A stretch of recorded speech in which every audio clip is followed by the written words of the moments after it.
It's the Orioles on Bassett, and welcome the O's back home. And we welcome you to a doubleheader as the Yankees and the Orioles begin a 4-game, 3-day set here at Oriole Park at Camden Yards. Both of these teams playing their second doubleheader of the season, not against each other. They have split the first, and we'll see whether or not the CC Sabathia route continues. He's struggled against the Orioles of late. Hi, everybody. I'm Gary Thorne, and welcome. And the big news, of course, last night for the Orioles and for each club and the players selected, those who are going to the All-Star game. We congratulate Manny Machado. Not a real surprise. Nevertheless, it was close at the end. For Manny, this is going to be the 4th time around. Not far to go, as he'll be up at National Park to participate in this one. Questions were asked, what if Manny's traded? Well, if he's traded to the National League, he'll be a reserve. He cannot start the All-Star game for the National League. If he's traded in the American League, yes, he could still start at shortstop. But for Manny, the big thing was, final votes taken, I'm going. Every jersey I put on has been an Oriole. I've performed this year as an Oriole. I've done everything possible. I've worked hard. The organization gave me the opportunity to go back to shortstop and play my natural position. So, for me to put that jersey on is always going to be like I said before, it's going to be like the first time I got selected to go to the All-Star game. Started one at third. Now I'm starting another one at short. So, it's just rolling through my mind that it's just somebody I didn't even think I was going to get it, but. The fans, I guess, kind of appreciated the way I've been playing, and I appreciate everything that they have done. So, try to hopefully put on that jersey, and if not, I'm always going to be grateful no matter what. Jim, genuine excitement. There was a time there a few years ago it seemed like players sometimes almost wish they didn't go to the All-Star game. Seemingly not true anymore, and certainly not for Manny. No, and going back to my year, we didn't like the National League. We just wanted to beat them. Never did, but we wanted to. And a little bit different. If you were starting pitcher, you pitch the 3 innings. But I think for Manny, we kind of talked about it really all year long. He's had an amazing year, and it's actually helped him moving from third to short. Maybe as good a third baseman as I've ever seen. Brooks Robinson says the same thing, won 16 straight Gold Gloves. But I think the focus on a team that's 41 games under 500, he's been able to, again, when started in spring training, be able to maintain that. And again, part of the notoriety is that now there's 6 teams, 7 teams. Now the Brewers are, the front runner. His name has almost been the last 2 months because the Orioles haven't played well on almost every front page all across the country. So it helps. And of course, he's a marvelous player. And, talking to all the scouts, they said, we saw him come up as a shortstop. He was going to be really good, and he still is, and has a chance to be an all-star shortstop for the first time. And what gives him even more value, he's been able to do all this in a year with all of the things happening around him that Jim just talked about, an enormous amount of attention. Yankees at Orioles, it is a true doubleheader. And we'll give you the lineups for Game 1 when we come back.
Low fares with nothing to hide. That's transparency. And by American Standard, find your local independent American Standard heating and air dealer at midatlanticcomfort.com. Glorious day here in Baltimore, real summer afternoon. Our game time temperature brought to you by BGE Home. We know more, we do more. It is 87 degrees. A little breeze blowing and the humidity down to 36%. Wind out towards right at the moment. And let's take a look at the starting lineup for the Yankees. They're dividing it up. Aaron Boone's got half his regulars in this game, and assuming the other half will be in game number 2. He's got Hicks, Judge, and Gregorius, Stanton, Frazier, and Walker, Drury, Higashioka, and Wade. For Aaron Judge this season, 25 home runs, or comes into the ballgame tied for second in the majors. And Jippy Yacobonis, he's going to have a chance. Second major league start. His first one was against Seattle. And again, he's pitching relief. I mean, last year it was a dominant closer down at AAA Norfolk. This year trying to transition. You can see the two-seam fastball. And he's got a good one, 93 to 97. You know, he's got the change up, and he's got a good slider. But it's always been about command. And again, at the big league level, you throw hard. Almost everybody does. But can you keep it out of the middle of the plate? And it's a great test for him because the Yankees are the third best offensive team in the American League. They lead the American League in home runs. Well, this is the opportunity with the two rookies starting today for each to again add to the impression as to who they are, what they are at the major league level, as the Orioles will continue to take a look at young players not only on the mound but in the field as well. And for Yacobonis, who has been a reliever throughout his career, the opportunity to be a starter, to join the rotation, that's what the Orioles want to look at, and that's what Buck Showalter will take a look at today. Obviously, the distance he can go in the game, we'll see as to just how effective he is, but having started just one major league game and not a lot in the minors, we'll look at those. The bullpen is probably going to play a very big part in both ends of this doubleheader. Here is Hicks leading it off. Gardner's sitting, usually the leadoff batter. Nothing wrong with Gardner. He'll be in game 2. When he's out, Hicks moves into the leadoff spot. This is the 19th time he's batted leadoff, and he's hit 9 leadoff home runs already out of this spot. Shift is on against him. Yacobonis works out of the stretch down to first base. That'll be backhanded. Mancini's got first. Yacobonis has got the bag. I'll take a look at the Oriole defense, and again, Chris Davis is not playing, so Rickard, Jones, Valencia. You got the lefty, Sabathia, that dominates lefties. So you got the right-handed guys out in the outfield: Beckham, Machado, Scope, Mancini. So everybody, and then Caleb Joseph doing the catching. Everybody a right-handed hitter against CC Sabathia. Numbers dictate that to some degree. And here is Aaron Judge with the big numbers, then headed off to the All-Star game as selected by the fans. Shift on the other way. Ball goes to center. It's an atom ball on the first pitch. And there are 2 down. For the Yankees, they come in trailing the Red Sox by 2. Our PNC inside the numbers. So it's not the batting average because they're 5th, but it is, I mean, the runs per game, better at home than on the road. Home runs first, starter ERA, bullpen terrific. Better have a lead when you get into the 7th, and then you can see home runs allowed. They're 4th. That might have something to do with Yankee Stadium. Play a lot of their games there. It's a pretty good hitting ballpark. And for Aaron Boone, first-year manager, could you ask for better players? I'm not sure. What a way to start your managerial career, and he's handled it well. Pitch will be taken for his strike as Didi Gregorius shows a little bunt right there. Gregorius has had a couple of problems at the plate of late. Got off to a tremendous start. He's hitting .222 in the month of July. 6 for his last 27. Overall average still good, and of course with power. We're talking about Jimmy Yacobonis down below at AAA, turning him into a starter this season. He did extremely well. 14 starts. He went 3-2, but his ERA was 2.91. That's pretty darn good. Yeah, the most he pitched was 5 innings, and he did it pretty efficiently. The most pitches he threw was 83.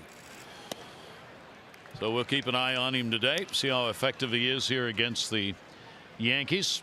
And of course, as Jim said, only 1 start for him here at the major league level. He faced the Yankees his first appearance in the majors. 3 runs, 2 hits in an inning.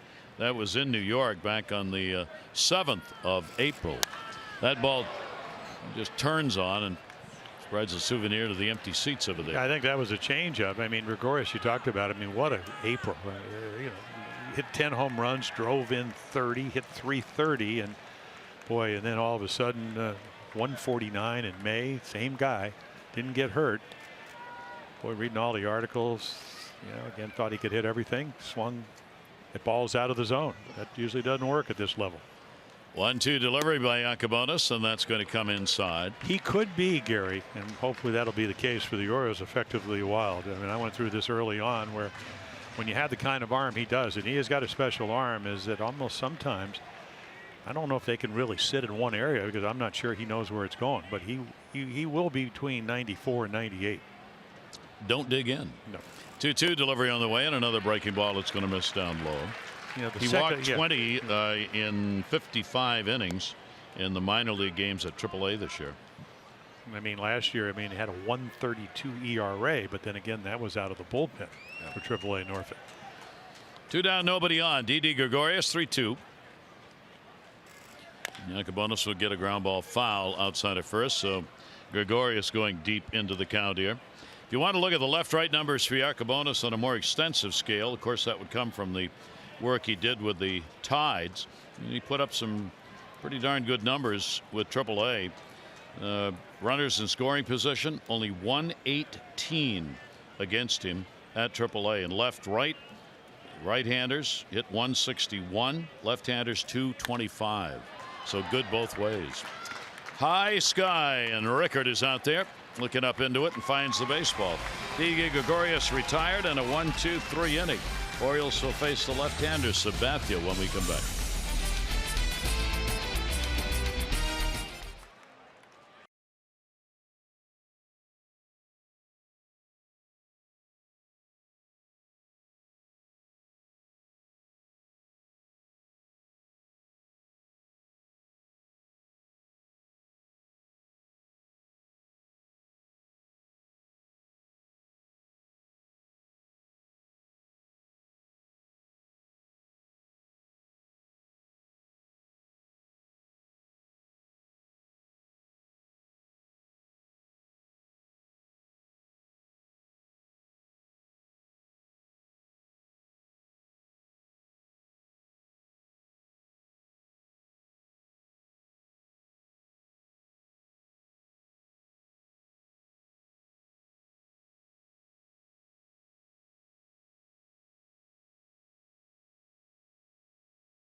And you get to watch too. So some of these fans will be here a long time today. Let's take a look at the lineup.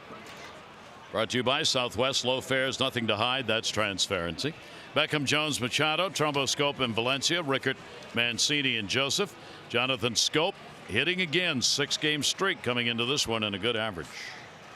And they'll face CC Sabathia. They certainly know what he's all about. Cutter's so important, and so is the changeup, because that's the way at age soon to be 37. That's the way he pitches to both sides of the plate. And you can look at the numbers. He's done a really good job doing that. I mean, he's 6-3. He's been consistent. If you're Aaron Boone, you know he's going to get you 15 to 19 outs, and usually do it pretty efficiently.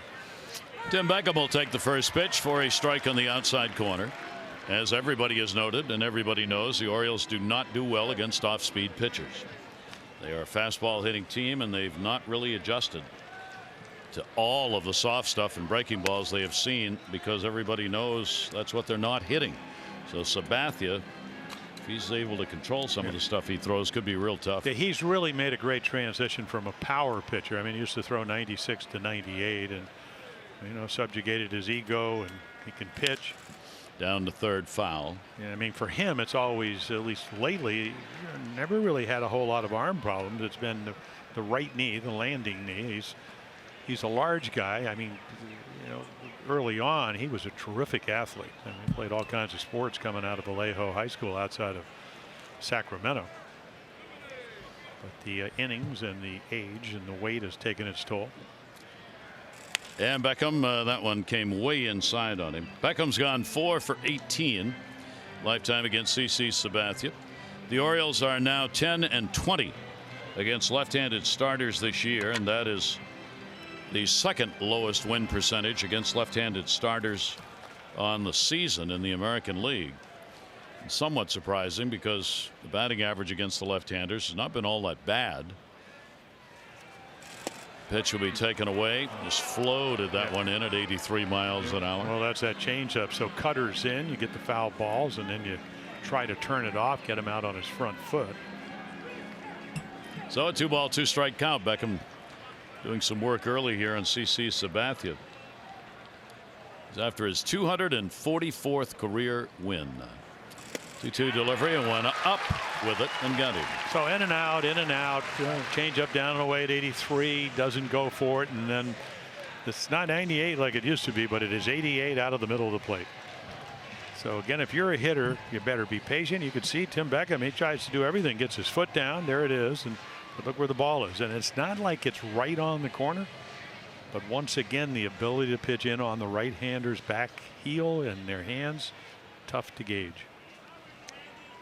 Adam Jones, big numbers against CC and obviously a lot of games. Adam hitting .296 lifetime against him with 5 home runs. Yankees do not shift all the way around as a lot of clubs have been doing of late. A little surprising since CC throws so much of the soft stuff that Adam might get around on. But yeah, they play him almost a pull in left field, and then Hicks, who's a really good center fielder, is about 4 steps into right field. So there's a huge gap out in left center field here. Yeah, he'll take 2 down low, and just as I say that, they go into the full shift. Well, now that he's ahead on the count. And he becomes a pull hitter when he's ahead in the count, and when he's behind, he'll use the whole field. And the pitch is going to be in there for a strike, staying away, staying up high. CC Sabathia against the Orioles in the ball game back on April 6th. Non-decision. He gave up 3 runs, 4 hits, 4 innings. 3 home runs surrendered in that ball game by Sabathia. And Adam on a check swing. The accidental foul ball strike. That will even it up.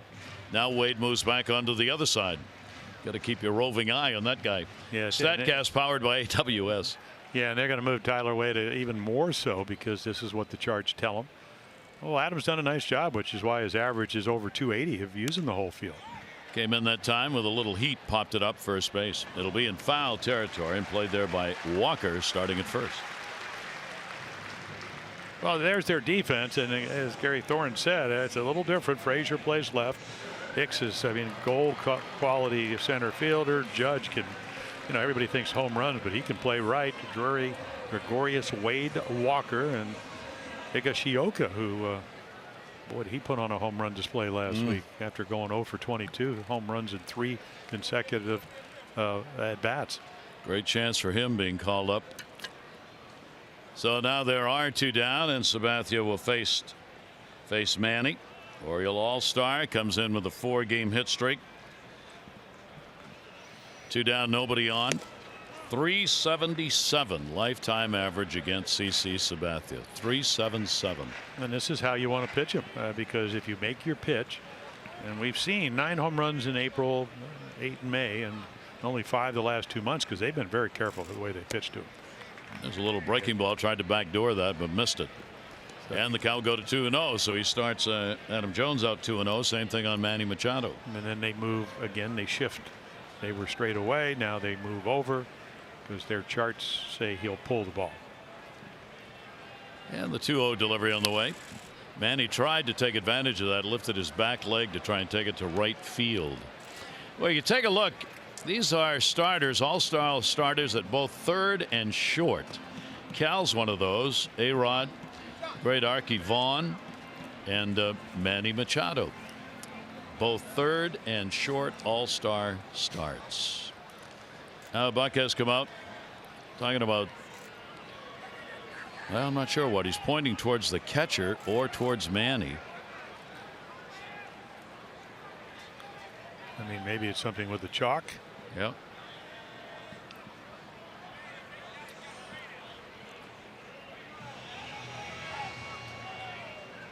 John Tumpane is the home plate umpire. And I would imagine Jim Reynolds, who's down at third, would be the crew chief. Yeah, Jim down at third is not the regular crew chief, but they've got an umpire in for a vacationing crew chief, so he has the role.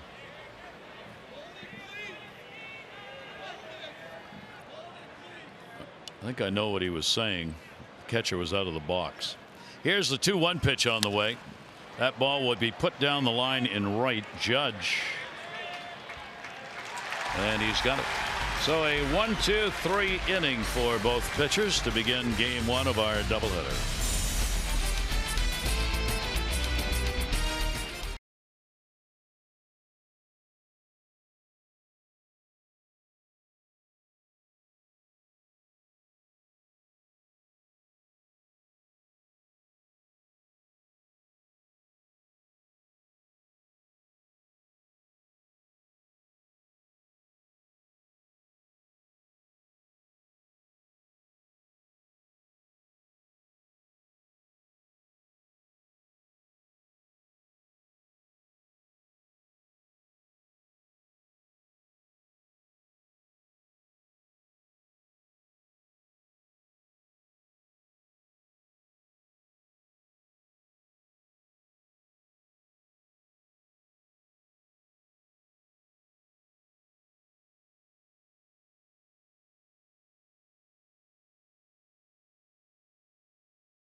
Here during the commercial break. Manny at the plate slipped. Watch this back foot. Yeah, I mean, it's kind of like on a wet turf if you had, you know, maybe the plastic golf shoes. And sometimes they actually don't wear spikes. Look at this. I think Boone is now going to say, okay, why don't we try this? He said something about, I think, something that's being worn by Yacobonis. Or are we just waiting to get the ground screw back? This was, I mean, this affects both hitters, and you know, maybe you know, they put clay. It's funny when we finish the games, you can hear them, and not only here but ballparks across the country, probably even up in Canada. You can hear the tamping. Oh yeah, where they're putting the clay in because you do dig out a hole in front of the pitching rubber, and then at home plate, whether you're right-handed or left-handed. So they're doing a little. Well, you said yesterday they could solve a lot of problems, groundskeeper, by going everywhere, trying to do it right here at Camden Yards.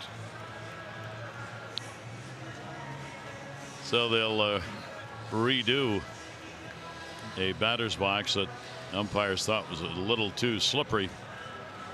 Put a little dirt down. We'll see whether they re-chalk this or not. Well, they erased that anyway, so. Yeah. True. And I'm sure Buck was just because of the awkward slippage of Manny Machado. Yeah, you don't. Yeah. You can turn an ankle or pull a groin. Or... So Yacobonis gets a little extra time out here. Clock obviously has already expired, but he couldn't throw while they were working back there. Take a look at how these two teams have played. They come in 6, having split 3-3.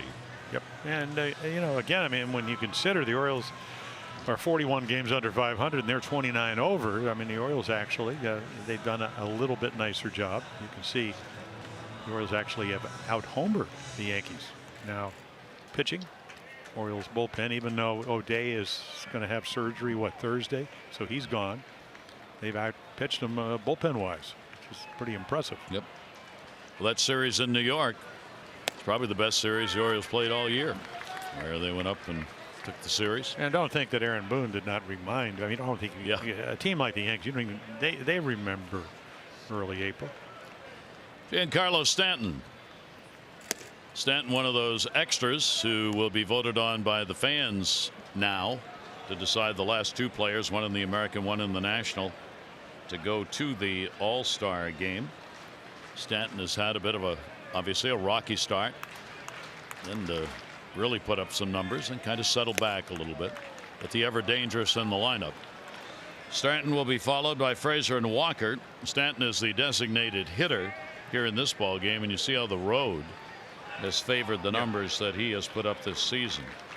Well, did not have a good start, and the fans up in New York let him know. That's changed up there. But 2-1 in the air to left field. That's sheer muscle on that swing, and goodbye home run. Giancarlo Stanton had to pull his arms in, and he still put one out of the ballpark. And the Yankees take a 1-0 lead. Stanton's 22nd and 52nd RBI. Well, he hit 59. He was the reigning National League MVP, and this is a very right field at New York, left field here more so than right field at Camden Yards. Probably hit that ball about 365 feet, and it's a 2-1 fastball, so he's looking heater. And we just watched him backspin this ball. And again, it's almost like he just hit the bottom of the ball and it sailed out of here. 2 home runs against the Orioles on the season for Stanton, and they jump out to the lead. 1-0 count. Clint Frazier at the plate. Frazier getting the start in left field in this ball game, and the pitch will be taken for a strike. Yankees organization has got a lot of talent. Not many organizations that have depth at a number of positions, but they are one of them, and Clint Frazier provides part of that depth. Cabonas will deliver outside. Frazier came up from Scranton prior to Saturday's game in Toronto. 4th time he has been up with the Yankees.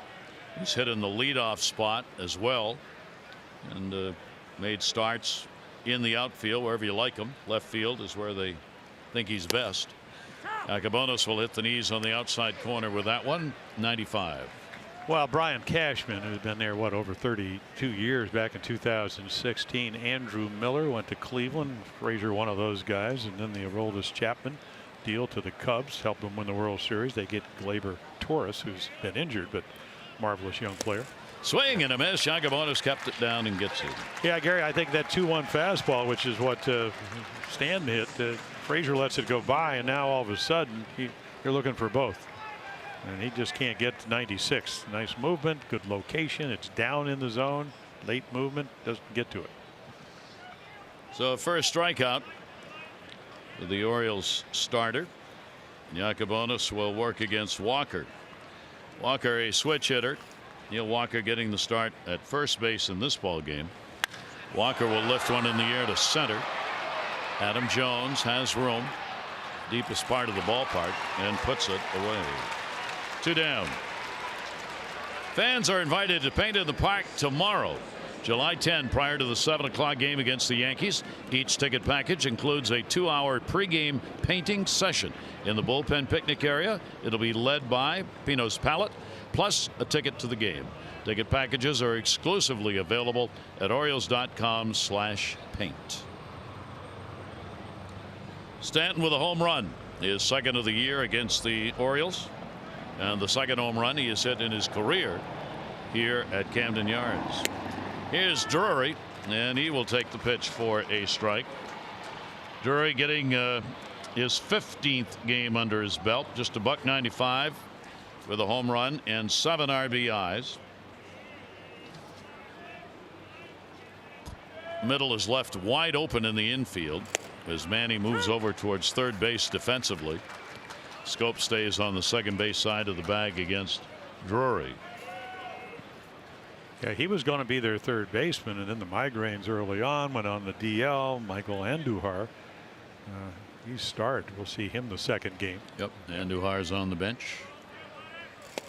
Pitch will be taken away. So much time at AAA for Drury. 48 games. Scranton Wilkes-Barre. He hit .314 there. 5 home runs, 29 RBIs. In the National League All-Star team. So here's yet another of those players who provides depth to the Yankees. 1 ball, 2 strike count. Yacobonis delivery way outside. That swinging arm delivery and that finish with a lot of arm in it throws him off towards the first base. Well, that's when you swing your leg. And, you know, if he's going to have success, I mean, he's got the stuff. He needs to work on the command, and he'd like to come up with a little more of a leg pickup, put it down. Easier to command your stuff, throw the quality pitches. I went through it. Miguel Castro has struggled with it lately. 26 years old. Yacobonis delivers outside with that as well. So 3-2. And it's actually, I mean, this delivery's pretty good. I mean, the leg just goes up, but watch what the front shoulder does. Now, does it go straight or does it go left a little bit early? And in this case, again, this is how he falls off. So you can see, I mean, how dramatic that is. And 3-2 delivery on the way. Ground ball towards second. Jonathan Scope. And Drury is retired. So Stanton leads the inning off with a home run. That puts the Yankees on the board with a 1-0 lead.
Put it up to the East Winds page. Manager John Gibbons, Toronto, called a team meeting to announce to the room that Jay Happ was going to his first All-Star game. That was nice. Happ said, it matters a great deal to me. It lessens the sting of Saturday a little bit. He had a real bad outing against the Yankees, but the last couple have hurt, meaning the last 2 starts. So this is nice. yeah, 12 runs in his last 2 starts, and of course he's up there on the radar of the Yankees looking for starting pitching. Yep. It's kind of funny. There were stories about how that was kind of a showcase for Happ against the Yankees. Well, he's only pitched against them about 100 times over the last 10 years, so I'm not sure there was much of a showcase involved. And he's 8-3 lifetime with a very low ERA, but that was not. I mean, they came into that game. I think they had won 10 of their 11 starts against lefties, so that number went up. Yeah. They can wear out left-handed pitching. Red Sox. Yes. Keep that in mind. Maybe not Sale, because Sale dominated him, but your normal lefty, you better be on your game. Sale's not that. Mike Trumbo. Yeah. There you see the numbers against CC Sabathia. The Orioles DH, Scope and Valencia to follow. The Orioles have lost 6 in a row, coming off a road trip where they did not win a game. So trying to recover from that here at home in this doubleheader. 1-1 delivery. Sabathia will move the pitch inside. Sabathia is one of those pitchers you think you know what's coming, but it still is mighty hard to hit. Well, he's also about 6'7", and weight anywhere from doesn't really matter. He's big. And he hides the ball well. And I don't mean that making No, fun no, of him. I He's know. a great. I mean, you look at this. You don't know where it is. And, you know, you think you got a good pitch. We saw 88 last inning, and we saw 191. That was 92. No, he just, his ability, the command he has to move that stuff around, pretty amazing. And then the key, of course, when you become a veteran pitcher is if you do miss, you don't miss in the middle of the plate. And the veterans know that. Now, it doesn't mean they don't make that mistake, but do it less than others. And Trumbo and a breaking ball that's turning away from him. Yeah, that's that changeup, Gary. And so, you know, you come in, you get maybe one pitch to hit, you miss it, and then he turns it over, and it's perfectly thrown. So that's, again, so you're seeing what? His back. And then you don't see it, and then he makes the perfect pitch, which certainly exacerbates the chance of hitting him. So that is strikeout number 2 for Sabathia. That'll bring up Jonathan Scope. Jonathan's got the hit streak going, and the Orioles hope it signals the second half. Didi Gregorius right where he needed to be. Scope is retired, 2 down. Maryland Lottery contestant of the game, Laurie Kaz from Thurmont, $500 for being selected, $500 more for every Orioles home run hit today. Play Home Run Rich's scratch odds went up to $50,000. Or enter non-winning tickets for a chance to be the contestant of the game. Visit mdlottery.com/homerun. And Laurie, good luck. 2 down, nobody on. Sabathia will face Valencia. Danny O for his last 24 at the plate. And Sabathia's pitch way outside. 2.22 his batting average against CC. Danny, of course, brought over by the Orioles to face left-handers primarily. Has seen a lot more playing time maybe than expected. He's hit lefties at 279. 40 points higher than righties. Fouls that one away. So again, you know, lifetime batting average against lefties, and this is again his whole body of work. I mean, all the years he's played is well over 300. But Sabathia 2.22 because you have a veteran lefty that says, okay, how do we want to get him out? Not going to give him a fastball to hit unless I make a mistake. We're going to cut it in. We're going to turn it over. And unless he's willing to go the other way, probably not going to get a whole lot of hits. Yeah, and that'll go to short. Big hop. Gregorius. He's got him. That's a 9-pitch inning for CC Sabathia. He has retired the first 6. Yankees up 1-0.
Take a look at the East Winds page. All-Stars again. There was applause from Mookie Betts, Craig Kimbrell, J.D. Martinez, Chris Sale. All obvious choices for the Red Sox. But their manager, Cora, waited until the end to say that first baseman Mitch Moreland would join them. I think of everyone who made it, the entire clubhouse was more pleased with knowing that Mitch was going to the All-Star game, said Kimbrell. We're all excited for him. From the Boston Globe, Red Sox sending 5. Yeah, Moreland having a terrific year. I don't think a lot of people thought he was going to resign, but he did, and he actually, and then they let Hanley Ramirez go, so he's their everyday first baseman. They had to change the All-Star ballot. That ball's driven in the air to right center field. It is deep, and it is going to hit right at the base of the wall. Higashioka moving into second base, and he's got a stand-up double. Well, we told you about starting out 0 for 22, and then he hits 3 straight home runs. So he's a dead red fastball hitter. He hit one of them in Yankee Stadium in right field. So what does he get here? I mean, it's out over the plate. He just belts it. Look how far back he hits it. Foot's down, lets it travel. And again, I mean, it's center cut, so it's very hittable. And he just misses a home run by what, 3-4 feet. His 8th game, he will pick up his first double. He had 3 home runs before he got a double. So the Yankee catcher on. Higashioka in scoring position, and here is Wade. Wade up the middle. He's got a base hit. It hit off the mound. They will hold him up at third. Not particularly fast. Adam will get it into the cutoff man. So Wade's on with a base hit. The Yankees cover the corners with nobody out. Yeah, so they're all going to look fastballs, and that's what it is until he throws his breaking ball changeup over. And again, Tyler Wade, he came in hitting 086 because not a lot of bats got to play early. And so already I think they've said, okay, we've seen him. This is what we're going to do. And young pitcher in Jimmy Yacobonis, and he's going to have to use all his pitches or they're going to be sitting on fastballs. So 2 on. 3 hits on the board for the Yankees. And Hicks. The infield will play for 2 with Beckham in at third and Mancini holding first. Hicks grounded out his first time up. Yacobonis delivers to him and will miss inside for a ball. Higashioka not fast, so probably would not take off on contact here. We'll see. He's got some pretty good room on the right side because the Orioles infield shifted that way and they are playing deep. 1-0 delivery. Hicks trying to drive in a run, fouls it right straight back. Phil Nevin, third base coach, going over to talk to his lead base runner there every time. Make sure he knows when they want him to go and when they don't.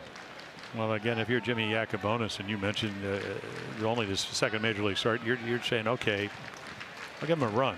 Nobody out, but no big innings. Hicks down to first. Going to get one. Got to play at the plate. It's going to be in time. Chase down Joseph, and Beckham will put the tag on. And the Orioles get a big double play as the Yankees walk into that one, and a good play by Mancini at first base. Yeah, the other part of it is Yacobonis says, okay, I'll throw a breaking ball, and here it is. Result, 1 hopper, tag the base, so there's your first out. Nice throw. And then Caleb, he's looking to see where the other runner, Tyler Wade, is, and he sees him going into second, so he just runs him down, and he'll tag the catcher out. So nice pitch, nice play, and then you get yourself 2 outs. And then you do the rundown the way you're supposed to. Yeah. No more than 2 throws. And he's headed back to third. So now a runner at second base, 2 down, and a chance for Yacobonis to get out of the inning. Aaron Judge not going to let that happen. They'll wave him around. Joey Rickert throw to the plate, off the mark, runner to second, safe. Base hit Judge, a single, a run scored, and the Yankees have a 2-0 lead. Well, Tyler Wade can run, and Joey Rickert knows better than this. You just don't. I mean, you just can't miss the cutoff man, and you cannot allow them to get another runner. All you got to do is throw it, hit the cutoff man. If you think you have a chance, he won't cut it off, but the runner at first won't know that. Judge, good base running. You know, he's a big guy, and people, you know, they think he's just a home run hitter. He's a lot more than that. Not only does he get the hanging slider and hit it into left field for the RBI, he does a nice little job of getting into scoring position. 59 RBIs on the season now for Aaron Judge. Yeah, you can't beat this team giving them extra outs and extra bases. Ground ball up the middle. There it is, Jim. There's the extra base you gave him, which results in a run. Judge will score easily off on contact with 2 down. Didi Gregorius gets the RBI single, and the Yankees have a 3-0 lead. It's not that the good clubs don't do this, miss cutoff mans, and then their pitchers give up base hits. It's just, you always talk about, I mean, the Orioles are going to have to go in another direction. Well, okay, well, get some guys up here that are going to do the little things, and the little thing, you're watching the third run score because of allowing him to get to second. And I think, and I understand, I think it's an emotional thing where for Joey Rickard, you've been around, you're a good defensive player, you want to throw the guy out, but you can do it the way you do it in spring training. Hit the cutoff man. Because if they want to run themselves out of the inning, by cutting it off and let them do it, but when you throw it over the cutoff man's head, and we can see it's really hurt the Orioles here. This is such a good team. You got to play at your best. 47 RBIs for Didi Gregorius. Stanton had a home run his first time up. Stanton will pump that one the other way down the line, curving, and a souvenir in the corner. Well, he's an equal opportunity home run guy. I mean, it doesn't matter if it's right or left. He 2-1 fastball the first time, so he pulled it. He's looking heater, got it. You pitch him out over the plate. That's why he's such a tough out. And again, count. Exit velocity actually low for him at 98, but hit it to the shorter part of the ballpark. Good pitch right there. Stanton's got 3 home runs now in the month of July. He's hitting over 310 this month. That was hit number 10 for him in 30 at bats. That homer. Runner on at first base. 0-2 count with 2 down. Yankees jumping out to the early 3-0 lead. And a check swing went around. Home plate umpire made the call on it. So second strikeout for Yacobonis, but not before 3-run score on 4 hits. 1 left, 3-0.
Photo or video with hashtag Hats Off for Heroes. For each post, T-Mobile will donate $1 to support veterans. Well, the Orioles down early in this one as the Yankees take the 3-0 lead in the ball game. For the Yankees, they're averaging a little over 5 runs a ball game, third best. The home run was the 148th they have hit this year. That is first in the American League. And Frazier, part of it, coming off the bench defensively, and CC Sabathia looking for a little help here. Got it, and got it early. He's got some room. Rickard, Mancini, Joseph be up for the Orioles. 5 for 11 for Joey Rickard off CC, and he's thinking about bunt. They had the corners charging. Yeah, with the knee problems, that is, again, if you're looking for offense. And you do it on when there's less than 1 strike. So now they are going to play maybe a step closer, both at first and third. Sabathia working behind hitters, 2-0 early in the ball game. We'll get that one in there for a strike.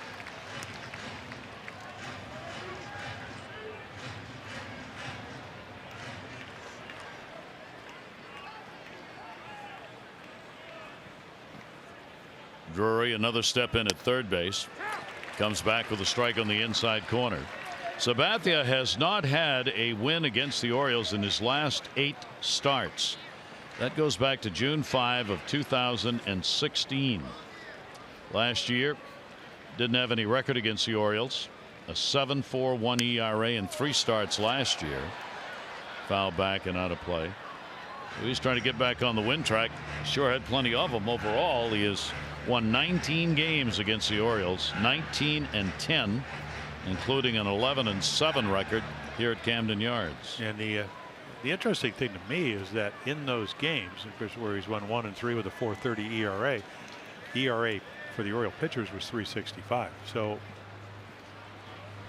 he gets him on a K. Well, he gets back into the count, and he's able to throw his fastball. He kind of picks and chooses. Rickard, he can hit some home runs, but not a home run guy. And then once he gets to 2 strikes, then he goes with that little slider.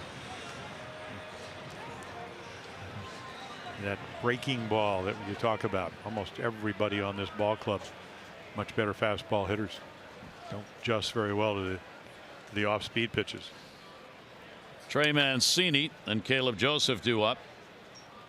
Mancini 2 for 11 lifetime off CC Sabathia.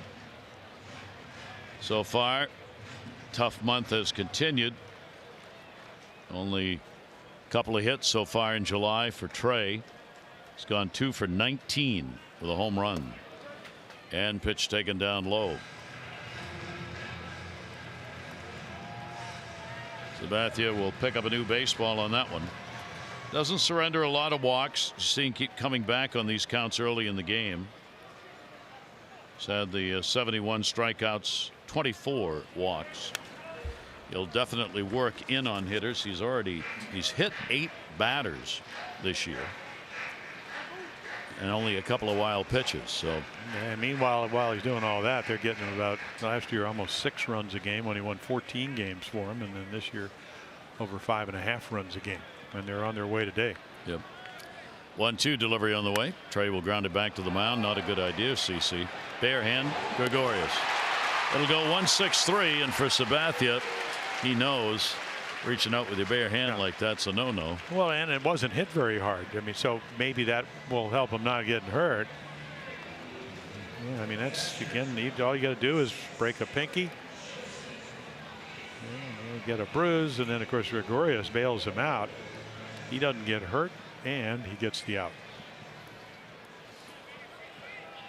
So 2 outs here in the third. Threw only 9 pitches in the second inning. Caleb Joseph 3 for 17 off the left-hander, and Caleb will take the pitch for a strike.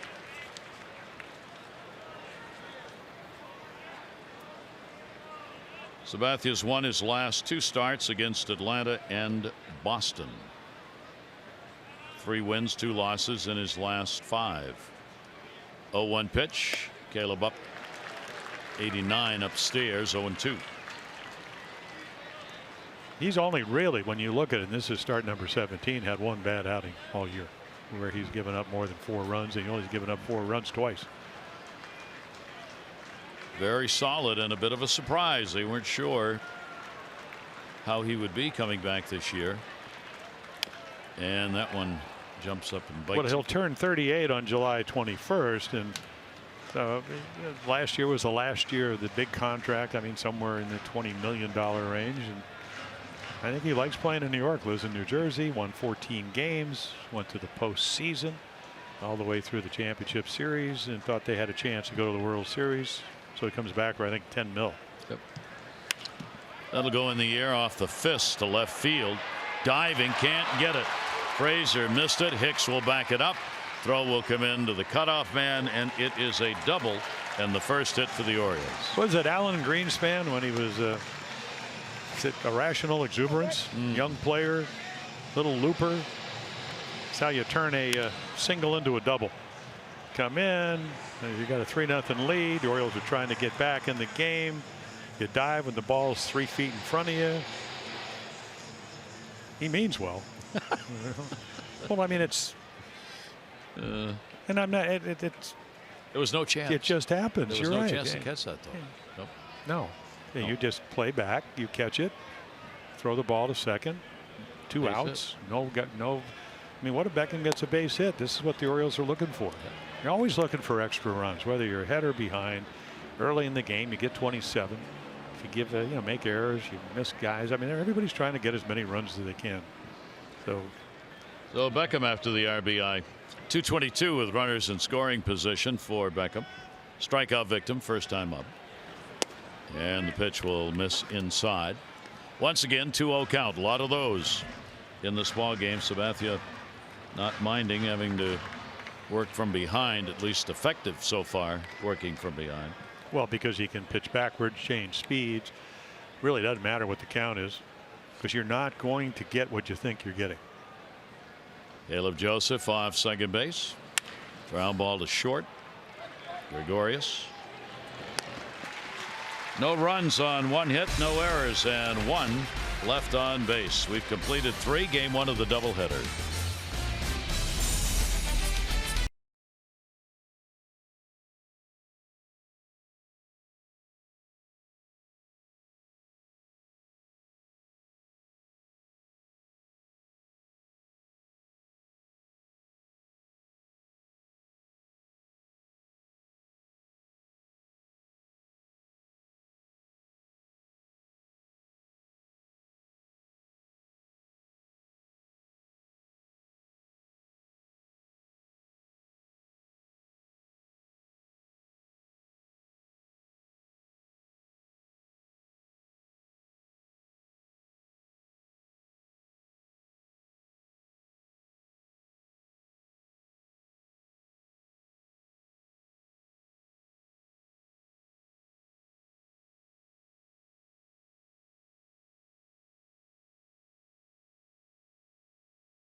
Baseball brought to you by the all-wheel drive RAV4 Toyota. What drives you?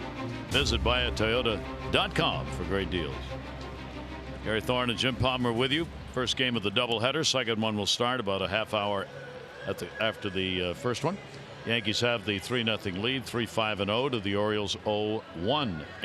A couple of doubleheaders being played today. This one and also a game of the Phillies.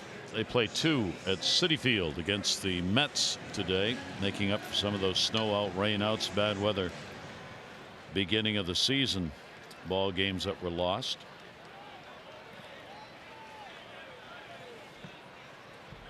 Yacobonis, no walks, couple of strikeouts.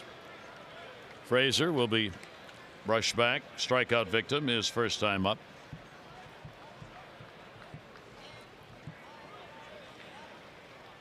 Yeah, got behind him, took a 2-1 fastball, and then missed the 2-2 heater. Yacobonis keeps it away. And that's going to help Jimmy.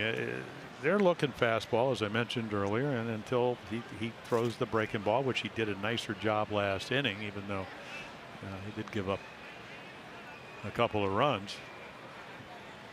Infield shifted around. That one up a little bit. Wanted it, though. Yeah, well, that's a hanging slider, and he knows.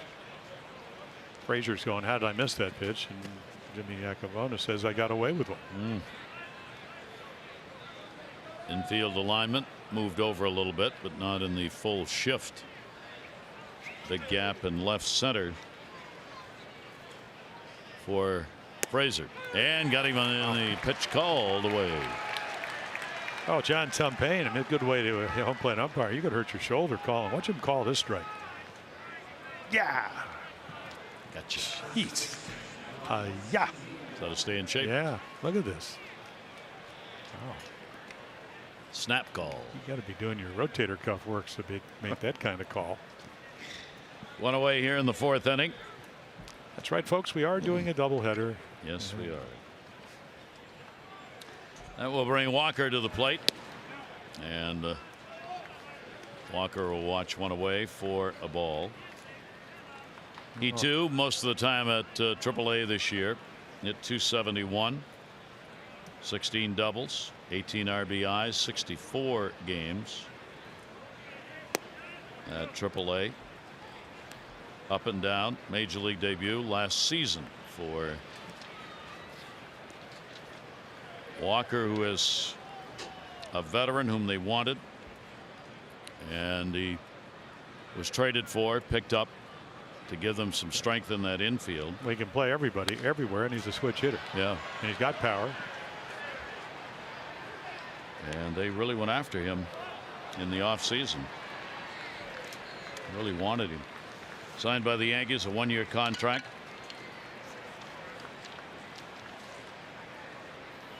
And a double-digit home run hitter over the past years. Each season from 10 to 17. So he's got some real power. 2-1 pitch on the way off Caleb. Well, he had some years when with the Pirates where he'd hit 23, 24 home runs. And with Greg Bird, we'll probably see him in the second game. With him coming off that ankle injury, he did give them a guy that can play and he can move around. You know, Gleyber Torres is making the All-Star team. There is Greg Bird. He wasn't even on the roster to start the year. So Agabonis, good pitch, tag put on.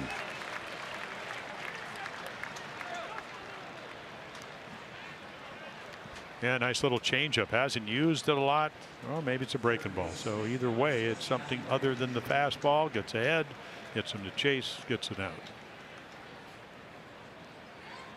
Yacobonis with 4 strikeouts. Bring Drury up on the ground ball out to second.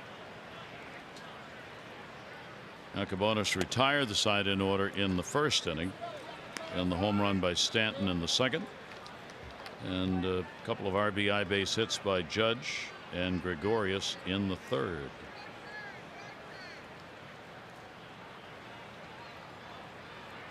.1-0 delivery on the way to him. That'll be outside.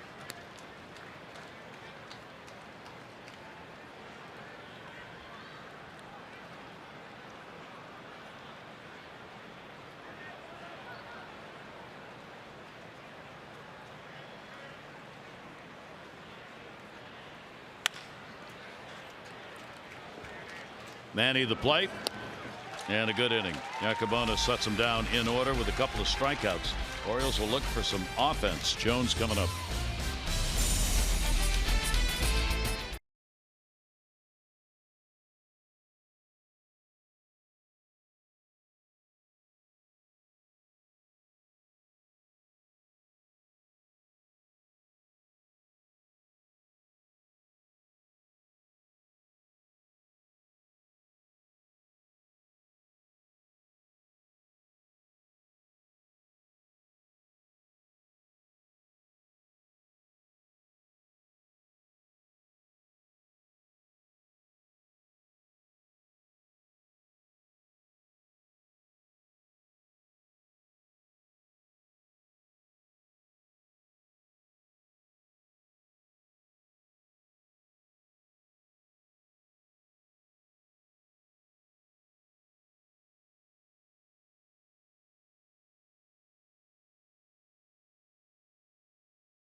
July 13 through 15. On Saturday, July 14, celebrate Maryland Day at Oriole Park. First 35,000, 15 and over, receive an Orioles Maryland flag script replica jersey presented by Morgan State University. For tickets, go to Orioles.com. Now the Orioles will try and get to Sabathia. No walks, 3 strikeouts. Orioles have 1 hit, the Caleb Joseph double. Adam Jones, Manny Machado, Mark Trumbo here in the bottom half of the 4th inning. Jones popped out first base first time up. CC's delivery to him is on the inside corner for a strike. 6th time Yankees and Orioles playing a doubleheader here at Camden Yards. The last 5 played here, the Orioles had 2 sweeps. The Yankees a sweep, and then they split the other one. So the Orioles obviously would love nothing more than to do some damage to the Yankees, and more importantly get them out of their losing streak, put a W or 2 up. Adam off the end of the bat. Busy day at short for Gregorius. Well, the quality of the pitches. Again, you're not getting a whole lot out over the middle of the plate. That pitch right there, a little change up, down and away, easy to roll over, and he does. And then their infield gobbles him up. And he's a good guy to pitch behind because, again, he throws a lot of strikes. That'll bring Manny to the plate. Manny flied out. 4-game hit streak for the Orioles All-Star. 5th in batting starting the day, the average at .313. Best average at home, .362 in the American League. Down the line, and that is a fair ball. Rolls into the corner. Frazier will pick it up. Manny's on his way to second base. And the Orioles a couple doubles in the game. This one comes with just 1 away. 105 miles per hour, and you can see that slider doesn't quite get in, and he just hooks it into the corner. The minute off the bat, I mean, CC knows it's a double. Manny knows it's a double. And then goes Jim Reynolds, and there you go. So into the corner, head down, easily into second base. And again, the Orioles, they need to do what they haven't been able to do lately, Gary, get a hit with a runner in scoring position. They've been hard to come by. Foul back and out of play. I went into the Thursday night game, and of course they went into the Sunday game 4 for 38, but even Sunday they were 216. They're down to 211. Last place in the league as a team with runners in scoring position. Trumbo has hit only .214 in these situations this year. Manny off second base. Manny's also up there among the total base leaders. That double will add to that. Manny came in total bases 5th. Now has 192 total bases on the year. Big gap in left center. Outfield squeezed toward the right center field alley. See how you got Judge and Wright moved over right into the gap, and Hicks has moved, the center fielder's moved over towards right.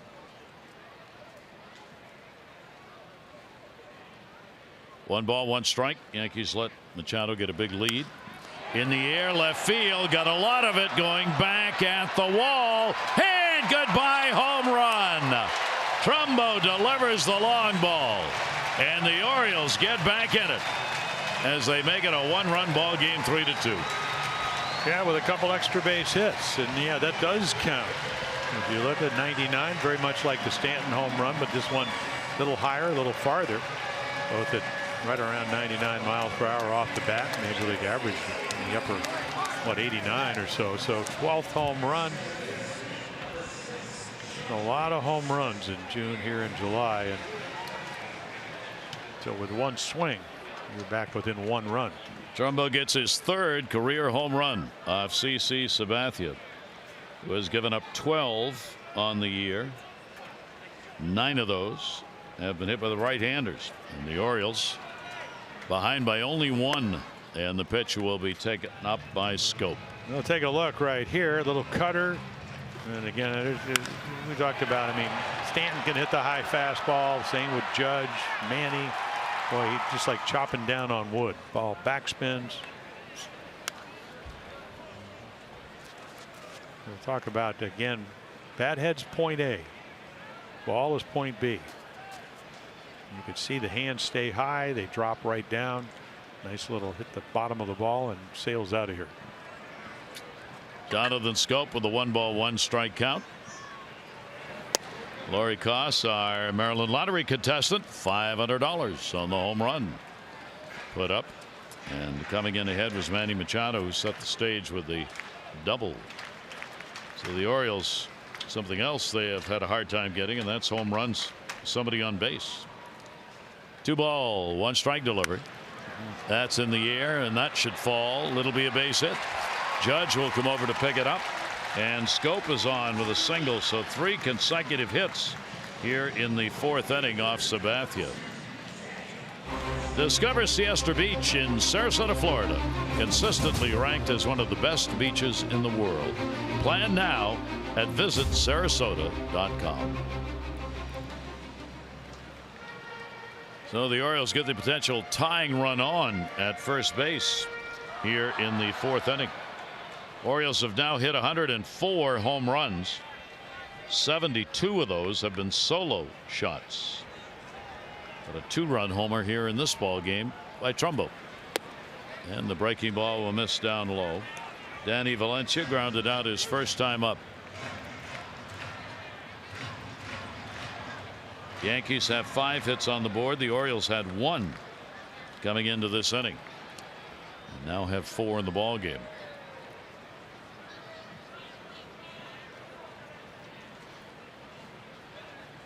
Schoop being held by Walker, and the pitch will be taken up high. I'll give you an idea of what an 0 for 25 can do. I mean, he came in. Actually, when he started the streak, he was hitting 292. Came in hitting 256. So he was really carrying, at least help carrying what offense the Orioles had in the month of June. This is the inning where Sabathia's had most of his problems. Not real happy with the call there. Took a couple of strides in. He has now given up 12 runs in the 4th inning of ball games, and that's the only double-digit inning he has. Yeah, Larry Rothschild, we just saw you a picture, the pitching coach, 8th year with the Yankees, and he knows what's going on. I mean, if he doesn't make his pitches, if he gets behind, he becomes more hittable. And Valencia is going to get a walk. Valencia with an 0 for 25 gets on base with a free pass. The Orioles have 2 on. For every Orioles walk, Care First Blue Cross Blue Shield contributes $50 supporting the Leukemia Lymphoma Society Light the Night Walk. O's have drawn 244 walks for a total of $12,200. Care First encourages each of us to take that first step towards a healthier and more active lifestyle. Visit to the mound. Higashioka goes out and break the rhythm here of CC Sabathia. Orioles 2 on and 1 out. Well, Joey Rickard comes to the plate, and now he gets the start because he's right-handed, and so he came in at now 5 for 12, but came in at 5 for 11. You can see hitting a little bit under 200, but 5 home runs. But you don't need a home run, boy. Just how about that ground ball up the middle? The Yankees hit. Rickard 2 for 19 with runners in scoring position this year. He's got a runner out there in Schoop and another one over at first base in Danny Valencia. So the Orioles chance to have a big inning while CC Sabathia is looking for the ground ball.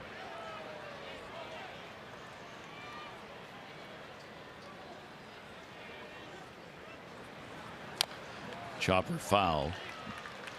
Yeah, we talked about it over the weekend in Minnesota, where the bottom of their order never lights out. But Rickard at 105. Mancini waits on deck at 083 after hitting 340 last year with runners in scoring position, and then Caleb Joseph at 118. But doesn't mean they can't get the big hit. They just haven't been doing it to this point. 0-2 delivery on the way, and I think he went around. Yep. So a strikeout, number 4 for Sabathia. Now a little slider, fastball hitter way out in front. See how far the bat travels, and So Trey Mancini will try and pick up the 2-out RBI or RBIs. 228 off the left-handers for Trey coming into the ball game. Got one up. Yep. Well, there's a changeup I think that stayed up, and boy, last year he wouldn't have missed that pitch. I mean, that's the difference. Hittable pitch, fouled it off. Good swing.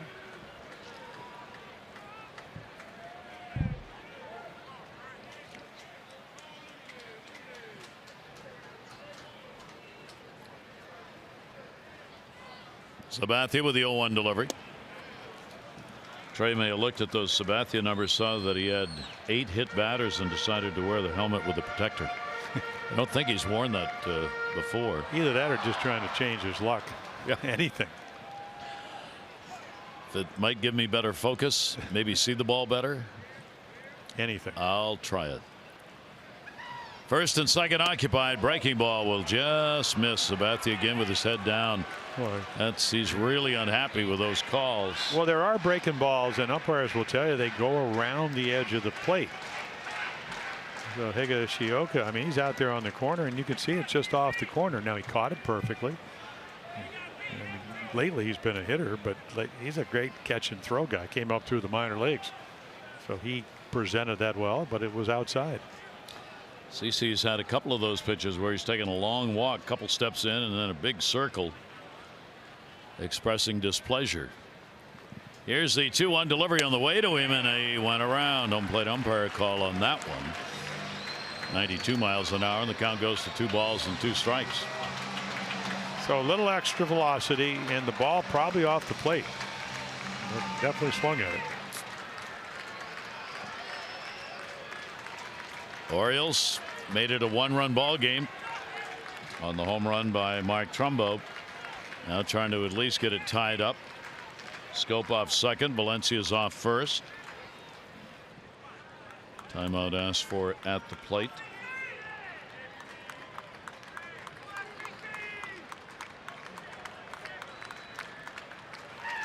And the 2-2 pitch.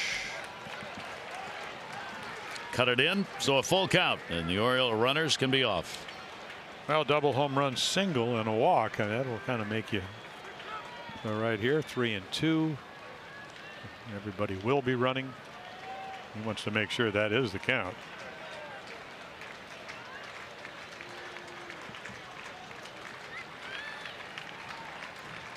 Three-two pitch, runners go, and we'll do that one more time. Trey Mancini trying to pick up big RBI or RBIs with the runners going. A base hit could score a couple. Yeah, the sun's still not low enough. I mean, looking at about another 45 minutes to an hour where the first baseman, second base, especially right field, that'll get affected. The shadows will come to play.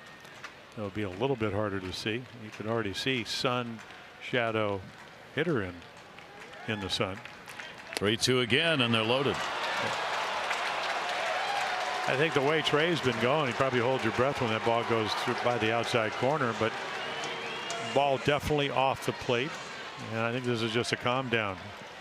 Veteran, as we mentioned, he's going to turn 38 on the 21st of July. And Larry Racha, okay, how do we get Caleb Joseph out? So the sacks are full, 2 away. Yankees have a 3-2 lead. They came into the inning leading it by a score of 3-0. Now the discussion on what they want to do here, and also give Sabathia a moment. Yeah, I think what Larry Racha is probably saying, okay, let's get back where we were early on and get ahead of the hitter. Still got a 1-run lead. Of course, Caleb dumped that single, actually turned into a double. Frazier played it into a double and left. He's still upset about strike zone. Here is Caleb Joseph. Caleb had the double. First time up on a ball Frazier tried to catch, dove for, and it went by him. Now the Orioles get a chance to get the lead here with 2 away. Caleb will take the pitch way outside. Second chance with the bases loaded this year. Caleb 0 for 1 this season. Loaded him up with Scope's single, Valencia's walk, and the walk to Mancini. He hits one up the left center field gap with everybody shifted around except the left fielder Frazier. You might get 3 runs in here. Yeah, there's that nice little slider. Just 81. Yeah. Well, the cutter is probably more 85 to 88. Slider 81, change up down and away 83, 84, and then he's added and subtracted with his fastball.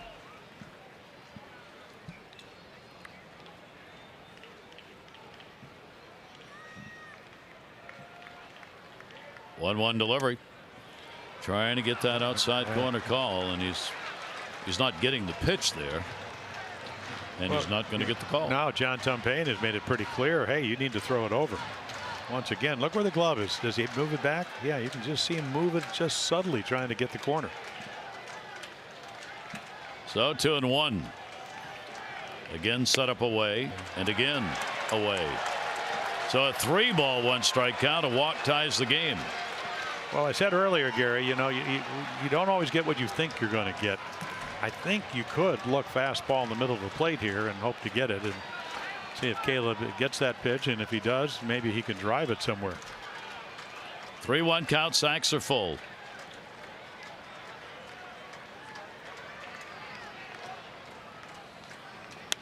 That will be fouled away, and it was one of those at 90. Yep, and in on his fist. So even 3-1, able to make a good pitch.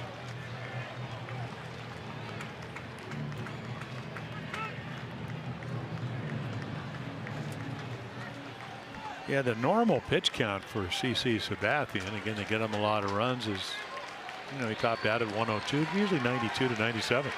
So they've certainly gotten the pitch count up here in the 4th inning. 3-2 delivery. The ground ball will go to third. Only play is going to be at first, and that's where it's made by Drury.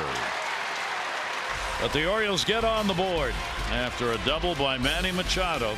Trumbo delivers home run number 12. 2 runs in. Those will leave the bases loaded, but they make it 3-2.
See, there's no better time to act than today. PNC, make today the day.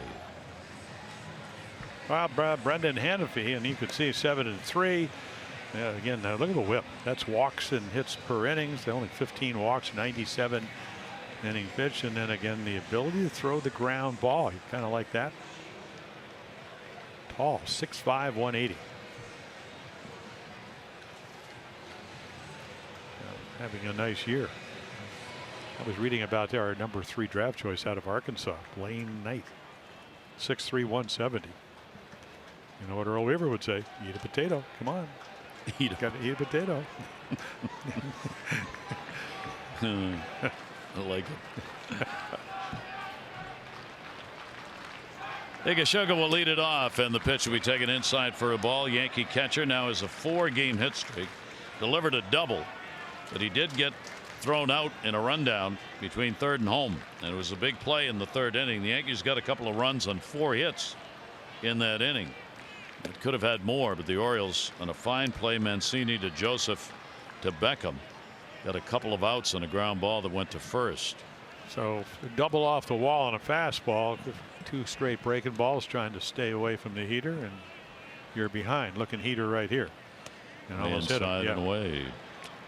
Veteran minor league player out of Huntington Beach, California. In the majors, he had only 9 games under his belt prior to this year, and he'd been in the Yankee organization since 2008. Well, Gary Sanchez with the groin problem, so on the DL, so he gets a chance to play. Higashioka will take that one for a strike on the outside corner. And Gary, the other thing is, I mean, Austin Romine was doing most of the catching after the Sanchez injury. He ends up hurting his hamstring. He's back, so we'll probably see him in the second game. So he got to the big leagues and started hitting the home runs at the opportune time for the Red Sox, or excuse me, for the Yankees.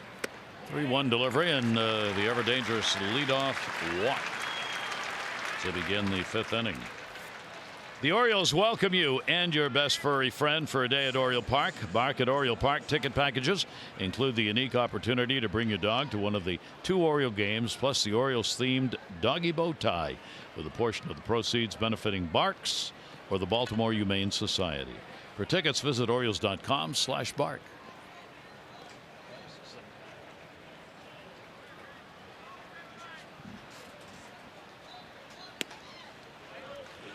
Leadoff man on base.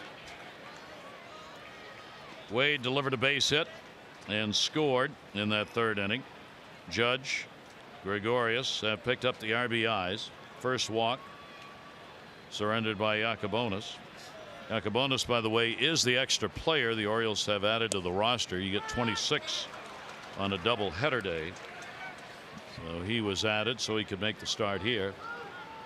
Mike Wright Jr. getting ready in the pen. Yeah, we told you about the pitch count for Jimmy Yacobonis. I mean, right around, 83 early on, but usually 50 to 60. So he's at 56 right now. Breaking ball on the inside, got that corner. Nice movement. Giovanni Gallegos, a right-hander, was the Yankees call up today for the extra player.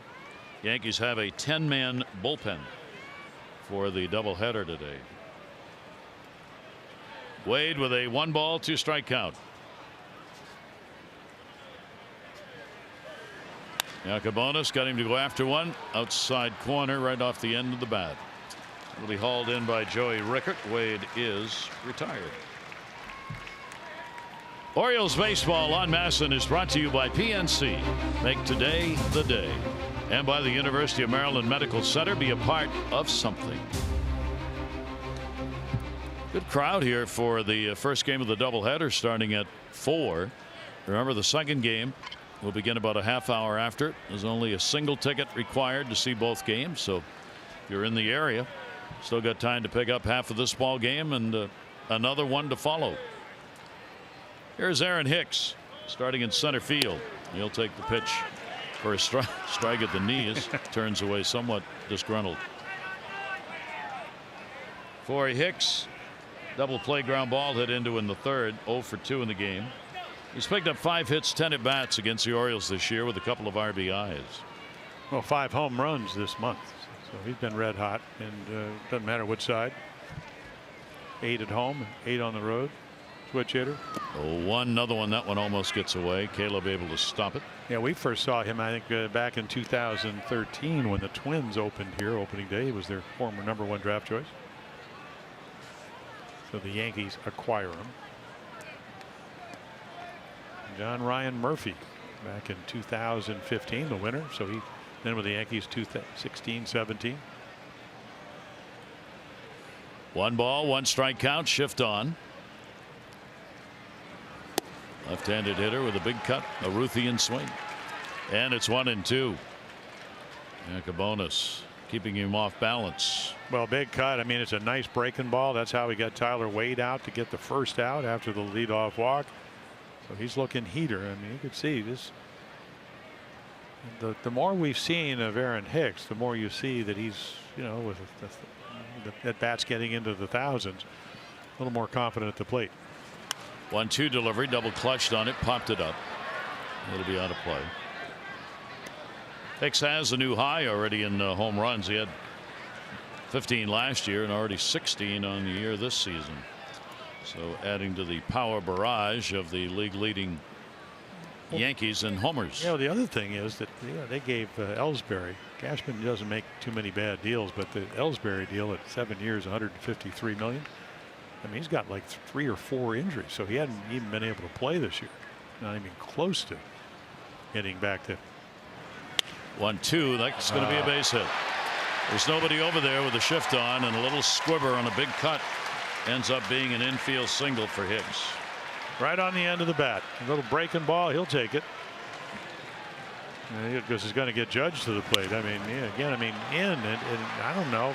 Maybe it wasn't on the end of the bat. Maybe it was up on the fist. Nope, on the end of the bat.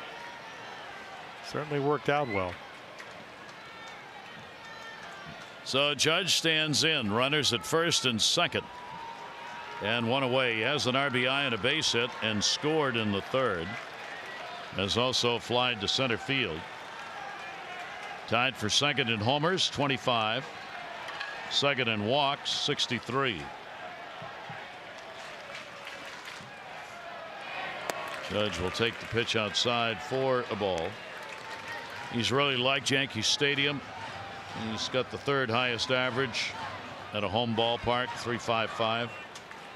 Tied for first in home runs in a home park, 17. 1-0, one away. Orioles looking for a ground ball. Yacobonis. That is in there for a strike. Yeah, he might have been sitting on a breaking ball, but what a year he had last year. I mean, not only rookie year, rookie of the American League with 52 home runs, but slumped in August and then hit 15 home runs in September. A big moment. 1-1. Got him to chase it. He wouldn't go after the first one he threw him, but he does on that one. Yacobonis gets ahead of him 1-2. Well, you got to make the perfect pitches, and talked about how Stan doesn't matter where he hits them. Aaron Judge, tremendous power to all fields. You would love to get and he hits them hard. He hits ground balls about as hard as anybody. Get the ball right at somebody. Let's see. Not again. He wouldn't. He has a couple of home runs against the Orioles this year. He has gone 8 for 28, 29, 8 for 29, 2 home runs and 6 RBIs against the Orioles. 2 ball, 2 strike count. Runners off first and second, 1 away. Yacobonis gets him as he came back inside. 5 strikeouts for Yacobonis. Yeah, perfect pitch right here. Look at the glove. And look at the ball. Right to the glove. You want to get an umpire to call that pitch. Hit the glove. Now the definitive angle here. Is it on the corner? Yes, it is. Edge of the ball. The whole ball doesn't have to be on the plate. Well, at least with most umpires it doesn't. But that was the perfect pitch to one swing home run type of guy. That one is in the dirt. Stopped by Caleb. Didi Gregorius, RBI base hit and a fly ball to left. Gregorius only a $186 with runners in scoring position on the year. Just a 1-run ball game. Yankees had a 3-2 lead before the Orioles came back on the Trumbo 2-run homer. Now Yacobonis trying to keep that score right where it is in probably his last inning of work. 1-0 pitch came inside and missed with it. 2-0. Well, you can see they're trying to maneuver their way through the 5th inning here. 3rd time through the order. Hadn't used his changeup very often, but there it was. Now hopefully, because he, as I mentioned, breaking ball's not too bad. Mike Wright Jr. ready out in the bullpen. Alan Mills, the bullpen coach, is going to have to use the changeup if he's going to start at this level. And a towering pop up third base. Beckham in foul territory, and he's got it. Good job. Yacobonis gets out of the inning. A walk and a hit, but they're both left on.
Big blow for the Orioles by Trumbo to get him right back in it. And Yakubonis working his way out of a jam in the 5th, leaving a couple of Yankees on.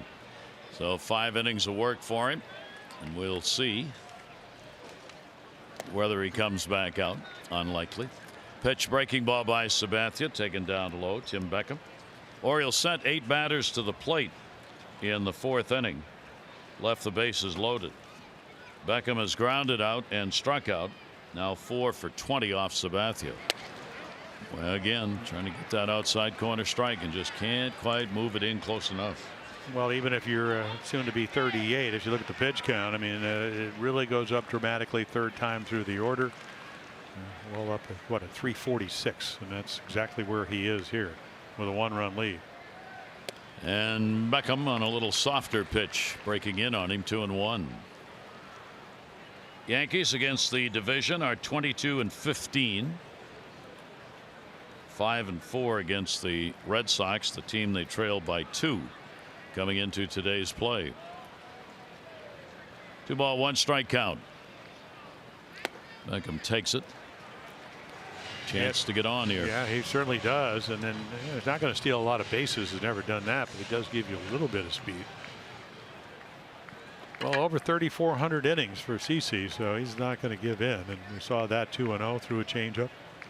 Once again, inside corner. 3-1 delivery, and this time he gets the call. Perfect pitch. Right to the glove.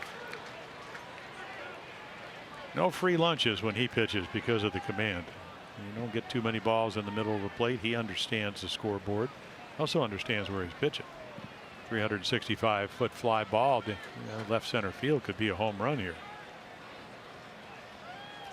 And the full count delivery on the way. Chopped to the hole. Shortstop Gregorius, an impossible throw, not in time. Beckham with enough speed on that one, and he's got an infield hit. Well, he's got a very good arm, and DD, of course, you take Derek Jeter's place, but right to the ball. Watch how direct he gets it, and then he's not going to even hesitate. What, 2.5 steps, 1/2 snow? Wouldn't have mattered anyway because Walker kind of boxed it, but gives him a chance. And of course, Tim Beckham smells base hit and gets one. So the Orioles get the leadoff man on. That's the first time in 5 innings for the Orioles. Sabathia real good at that. 78% of leadoff batters retired. So a rare opportunity, and the top of the order. Adam Jones. Ground ball back to the mound. CC 1. Wade 2. Well, you think you got something going, and then you got a guy that hits him well. 5 lifetime home runs, and he swings at a changeup down and away. Pitcher's pitch, and he does his job. And again, just hit the, who's catching, and look at that. Double play, 1 pitch, 2 outs. I don't care how old you are, that makes you excited. The Rocky imitation provided by CC Sabathia. Well, that's a bigger Rocky, but certainly a heavyweight. I don't think I want to box CC. Manny Machado, 5-game hit streak, extended it with a double, scored in the 4th inning ahead of the homer by Trumbo.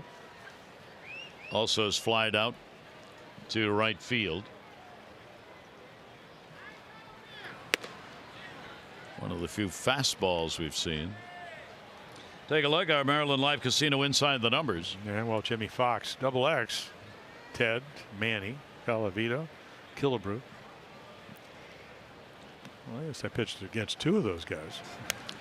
And it wasn't Fox. No? And it wasn't Ted Williams. Oh. Rocky Calavito was one of my heroes as a kid. Just the name.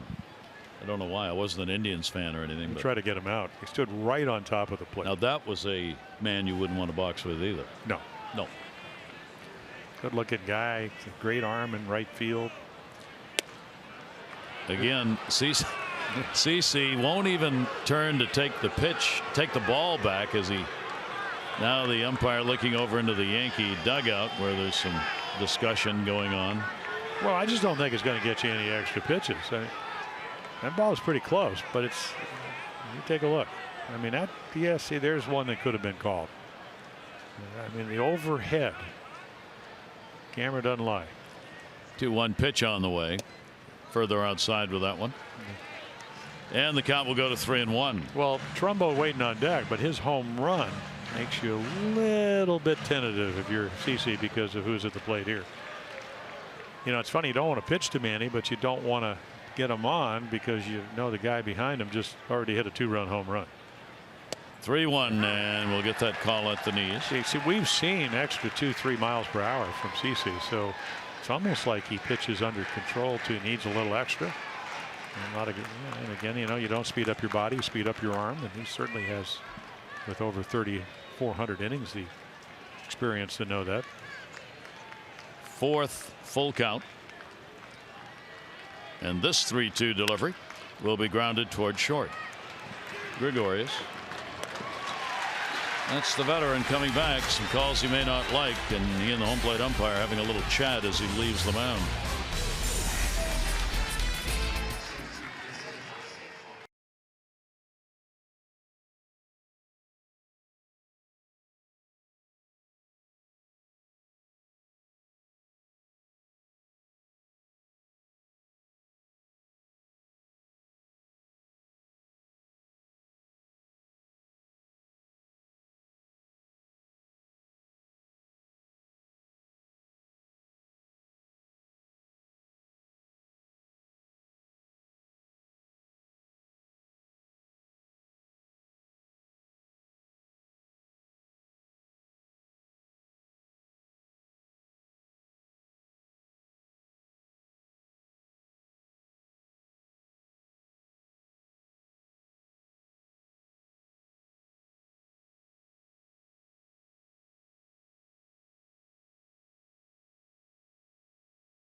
Major league start.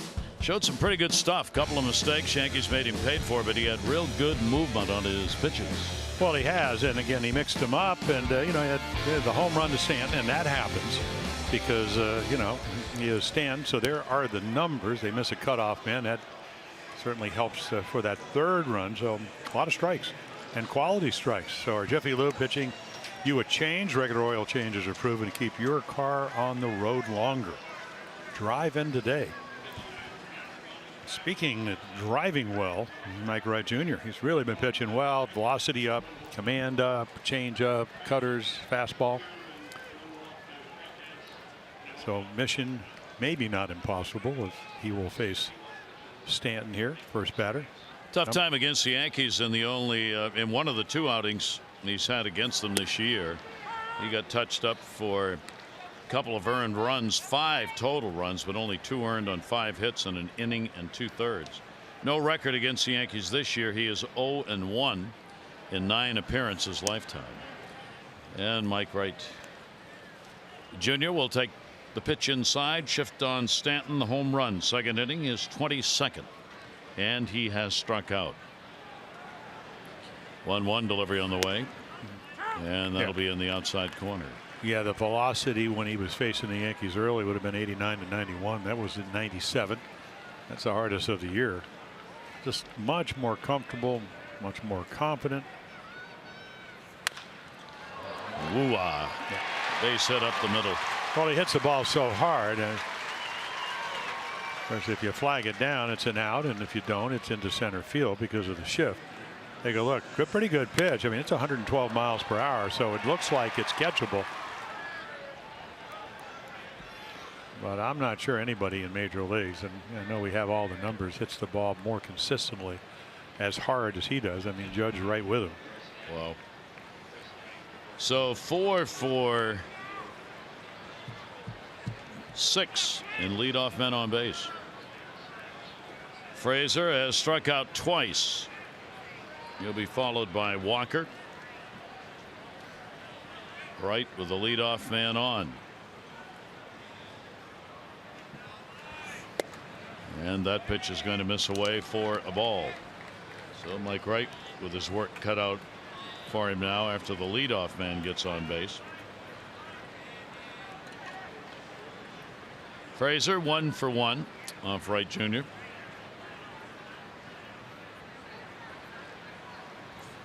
One-0 pitch will tail away, and you fall behind 2-0.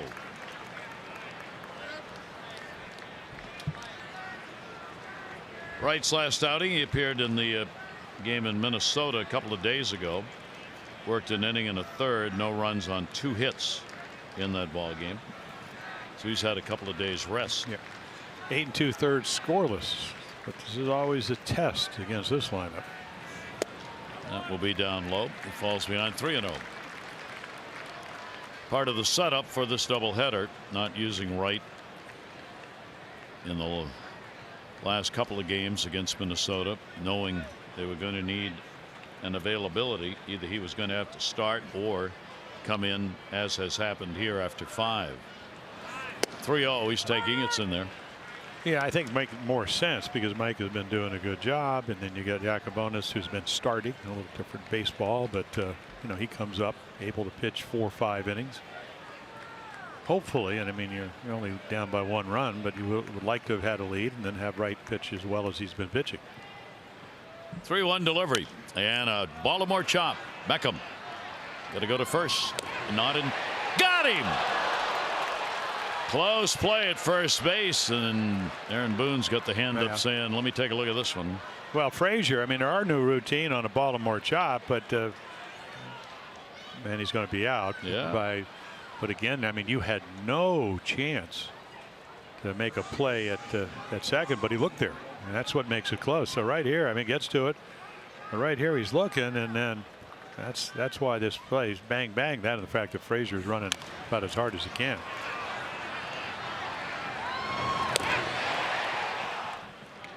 So they get the out. Runner advances. Didi hollering out from the dugout for Stanton to go, and he did. Shift on in the infield. And a big swing and a miss. Yeah, the cut fastball at 91. It's really been a terrific pitch for Mike Wright. You know, the velocity's gone up on the fastball. You know, if you think about a guy that eventually might start, you know, now all of a sudden he's got, with the cutter and the slider, he even throws a curveball on occasion and a changeup. He's got the pitches. Oh, one fouled off the other way. He has faced Wright only once and has gone 0 for 1. Walker's flied out, struck out. Yankees are up by 1. Shadows begin to move in.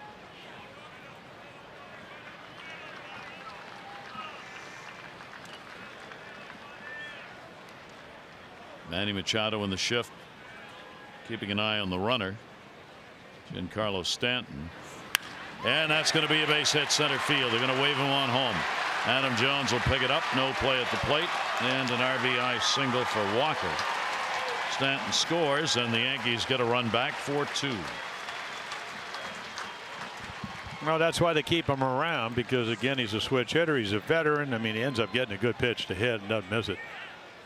He just waits for it to travel a little bit back up the middle. And they're trying to get CC Sabathia as many runs as they can because their back end of their bullpen's terrific. So there's number 4. So the Yankees up, and Walker produces. Now Drury, he has grounded out twice. 1 down, runner at first base, and he will take the pitch away. Drury has not had an at-bat against Wright.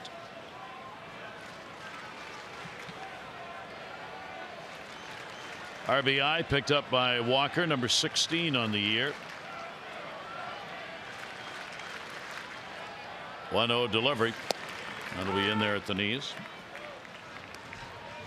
No, they wanted Brandon Drury to play third base. And, they didn't know if Andujar would be able to come out of the minor leagues. I mean, the guy out of You know, again, one of those international guys. They paid about, I think, $350,000 for him. But so Drury, they get him from Arizona. Sousa goes from the Rays. The Yankees sent a guy named Nick Solak, and they get a guy, and then he gets hurt. But Andujar comes up, and it doesn't really matter because he's having a marvelous year. So you're down to AAA, and the migraines are gone, and you can't get back here because everybody else is playing so well. It's a good problem to have, isn't it? Nothing like depth. 2 ball, 1 strike count. Brandon Drury. Walker off first. Good location as Wright got it in there, and a 2 ball, 2 strike count. So the Yankees spreading out the offense today. This lineup has had just about everybody contribute one way or the other. Drury is still looking to get into the ball game, and the 0 for 3 for Frazier. 2 ball, 2 strike count, and swings through that one. Yeah, a little extra. I mean, you know, again, the bottom of the strike zone, 92, 93, and I mean, this kid hit 13 home runs for the Diamondbacks, 16 the year before. They're not playing a lot. Can't catch up with 96 up in the zone. Wright gets his first strikeout. Yacabonis had 5 in the ball game. Higashioka, Yankee catcher for game 1. A double and a walk. Thrown out in a rundown at the plate when he got that double to get on. He will take the pitch away. Yankees with a runner at first base, a run in here in the 6th. It's the first game of our doubleheader today. Second one will start about a half hour after the completion of this game, and a single admission, 1 ticket for 2. And the pitch is there for a strike. Jeffrey Ramirez, right-hander for the Orioles, 0-2. Luis Cessa, who is 0-1, will make the start for the Yankees in game 2.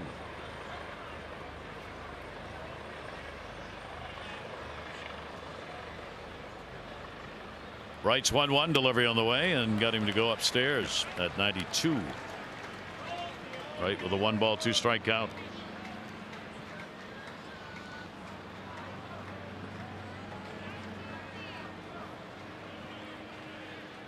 Higashioka had over 1,800 minor league at bats. Has that many. Finally came up with the Yankees for 9 games last year. 1-2 pitch, outside corner, strike. So Wright takes care of business. Couple of strikeouts. Run in though. Walker got the RBI. 1 run, 2 hits, 1 left on base, and the Yankees are now up by 2.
Special day for the Orioles.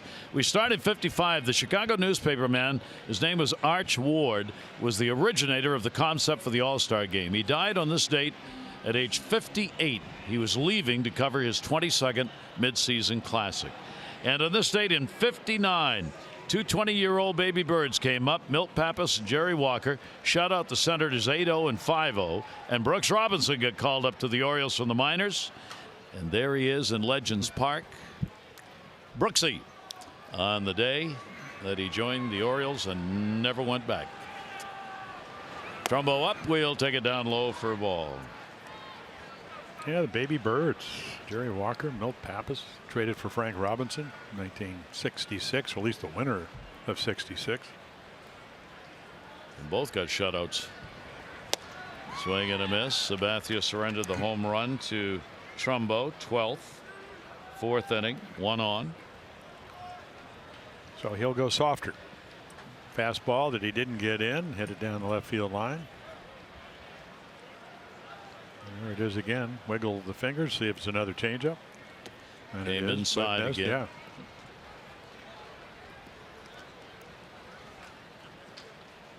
Trumbo, 2-1 strike count. Hitting over 280 lifetime against Sabathia, and now has 3 career home runs against him. 2-1 delivery. Up and in.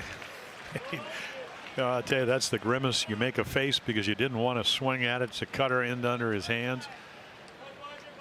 He goes, why did I swing at that? Well, because it's CC Sabathia and you don't see it, and he mixes it around, and now he's in the sun and you're in the shade. 2-2 delivery. And then you fight it off again because he comes back in the same place. You're not going to win 43 games if you don't know how to read bats and see where the bat head is. And don't do your prep. Of course, it also helps to be able to pitch over, closing in on 3,500 innings.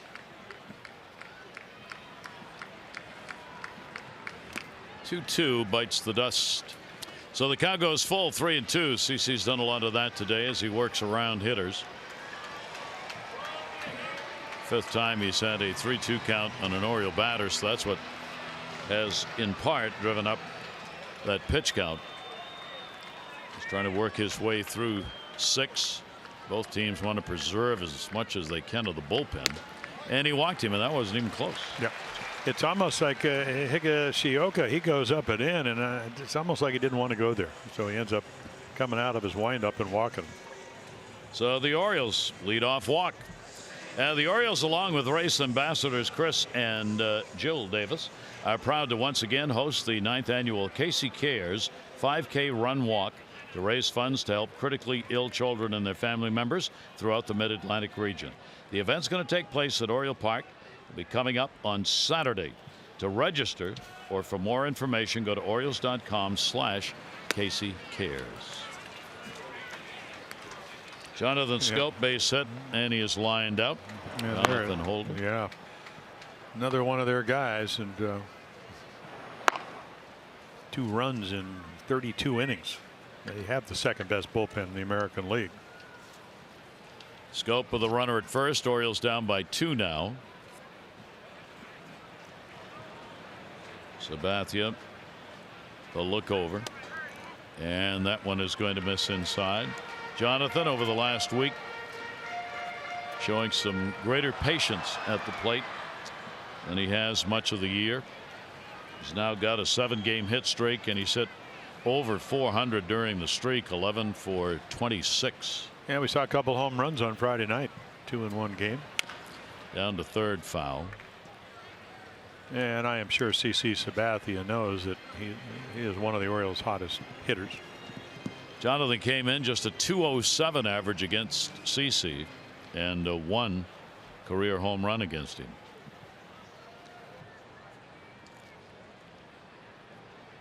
Scope against the lefties, .224, .213 against righties. Here's the 2-1. Down to first and under the glove. Walker tried to snare it and couldn't do it. To second base. Judge's throw will be not in time. So Jonathan Scope shoots one down the line. Walker thought he might have had it, looked in the glove, and there was nothing there. Well, we talked about the sun, and you know, again, the ball comes out of the sun. Look at what he's looking into right here. Now, I'm not saying he shouldn't have caught it, but again, he's awfully close. He's even with the bag. He's coming off, and then, I mean, it's not an easy play. Probably be scored an error. Either way, the Orioles get runners at second and third. The tying runs with nobody out here. So here's a big chance for the Orioles, and again, that leadoff walk. Second and third, nobody out. Infield will play back. Danny Valencia walk, and he is grounded out. Orioles 1 for 4. Runners in scoring position. They've left 4 on.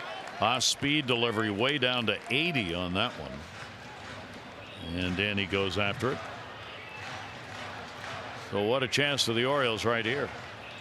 Leadoff walk forced Walker to be holding the runners. So when he came off the bag, well, didn't have a lot of time anyway. And then he's looking in the sun. Yeah. You know, we talked about how that would come into play somewhere around 6 to 6:45, and that'll be way inside. And you don't even have to get a hit here. I mean, you look at Walker, he's kind of playing halfway in, even with the bag, but way off the line. So you hit a ball to the right side or up the middle, you're going to get a run. You're going to move Scope to third, which would be the tying run. It's almost like a leadoff double. Outfield very deep on Valencia. Here's the 1-1 delivery on the way. Valencia reaching. He got that one. Center field. It is way back at the wall. Hey, goodbye, home run. Danny Valencia gets out of an 0 for 25 with a 3-run homer. And the Orioles have a 5-4 lead.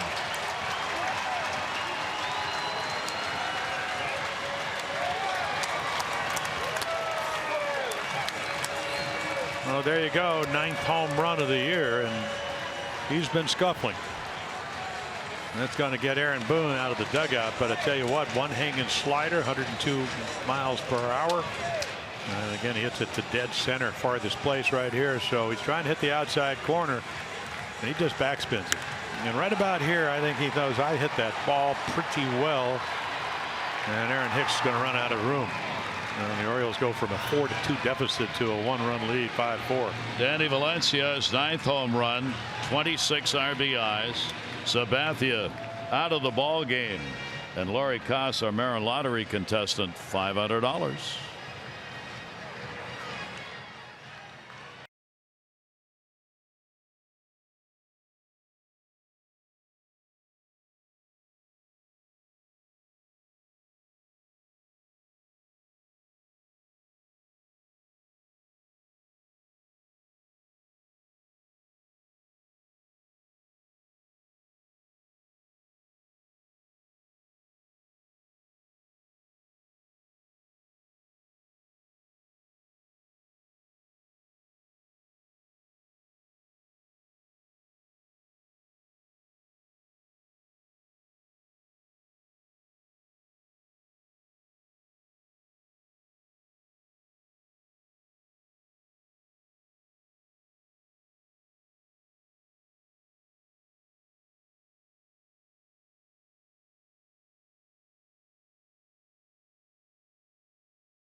Seventh game against 3 losses. Right now he's actually the pitcher of record, but in the L column, the Orioles taking a 5-4 lead. One little slider as Jonathan Holder will come on. Boy, he's really been good. Fastball 92-93, cutter, big curveball. So again, only 5 runs, but 2 earned runs in the last 32 and a third innings. That's an ERA of 0.55 all the way back to the 21st of April. So maybe an inning too long for CC because of the number of pitches thrown, all those full counts. So again, he is not going to get a win. Now it's his last 9 starts against the Orioles where he has not picked up a victory. He may be indeed, but he's not going to get a W. Holder ready. Broken bat fly ball will go to right, not deep. Judge thundering over. It'll fall in. Base hit. And making the turn and staying will be Joey Rickard. So Rickard greets Holder with a dying quail down the line and right. Aptly described. Well, here's what the Orioles have done this season.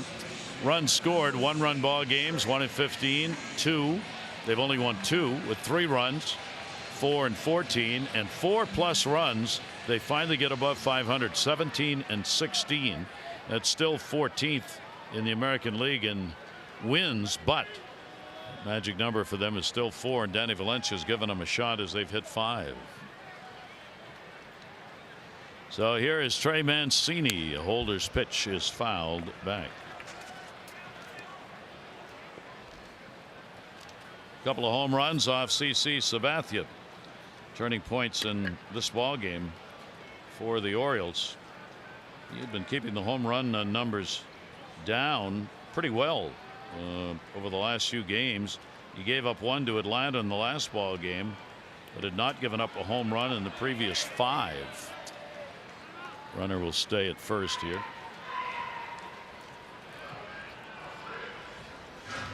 So good speed, but not the ability to steal bases. Joey Rickard, seeing if anything's on. Oh, 0 for 25 until he gets the slider that stays up. And you think of all those sliders that CC tried to throw around that outside corner. Finally got one in the middle of the plate, and it really cost him. 1 ball, 1 strike count. Orioles up by a run. Seesaw battle. That one's going to miss outside. Trey Mancini ground ball out. He has also picked up a walk as Holder. Could there be a more perfect name? Well, he's been holding them. You're right there. I mean, they got a bevy of guys to bring out of their bullpen. And Mancini pops it up. Foul territory. And with room, Walker dances under that one and puts it away. On the 4th, the Orioles wore special patriotic themed jerseys and caps. And today, to honor the 4th of July, you can go on Orioles.com/auctions and bid on these autographed and authenticated game-worn jersey and caps. All proceeds benefit USO, Metropolitan Washington, Baltimore. Bidding closes Wednesday at 10 p.m.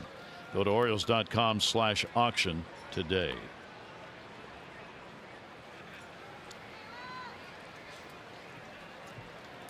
I'm thinking push bunt here. Maybe get a base hit. Get Rickard over to second.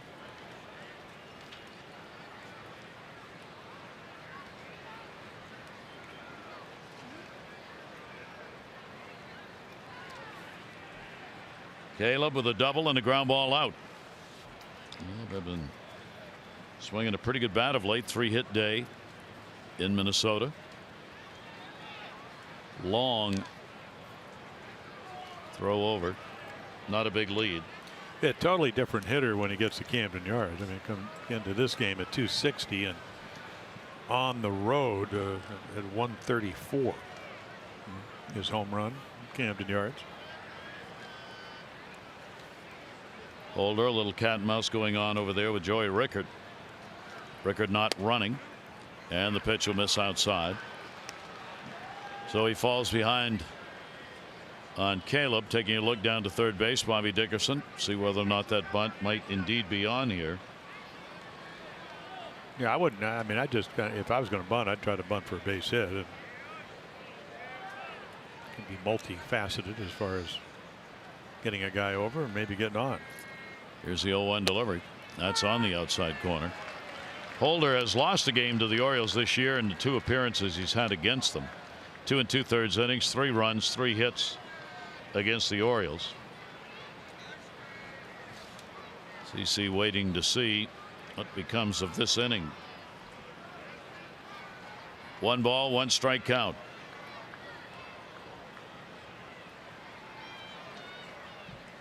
And again, Rickard may have been going that time. Joey had a little bend towards second base.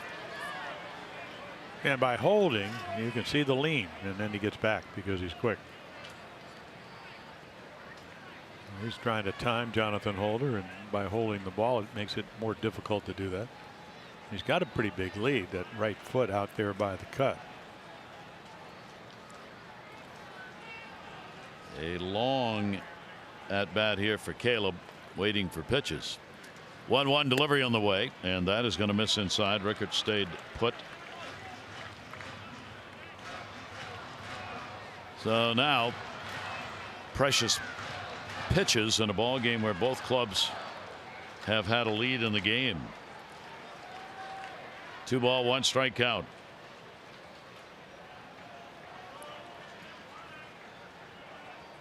Holder, runner goes out, throw down. They're going to be a hopper, not in time, and it is a stolen base. Well, Higashioka in the minors. Again, this is the big leagues. Joey Rickard gets a good, I mean, that's a good jump.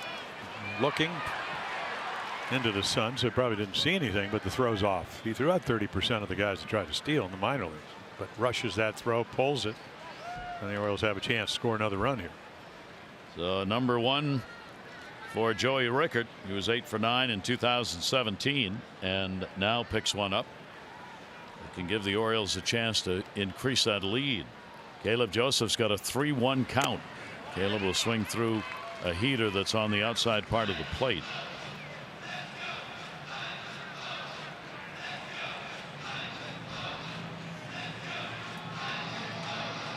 First game of this doubleheader. Yankees have jumped on top 3-0. Got back to 3-2, then 4-2, and then Danny Valencia on the right. A 3-run homer against the man on the left, CC Sabathia. 3-2 delivery on the way, and that one's going to be up in the air and foul. That'll be a souvenir. So Caleb will get his 7th pitch of this at bat. He's gone 2 for 17 with runners in scoring position. Yeah, we talked about Holder, only 2 earned runs in his last 32 2/3 innings, but the runner in scoring position number is over 300 at 313. So maybe it'll go higher here. Full count delivery on the way. Caleb takes it and he's on. Patient at bat. Orioles get their 4th walk of the ball game. First one surrendered by Holder, and turns the order over as Beckham will be coming up. So Tim Beckham, 1st and 2nd. 3 runs in on the home run by Valencia that took the starter CC Sabathia out of the ball game, and now Orioles trying to add to it against Holder.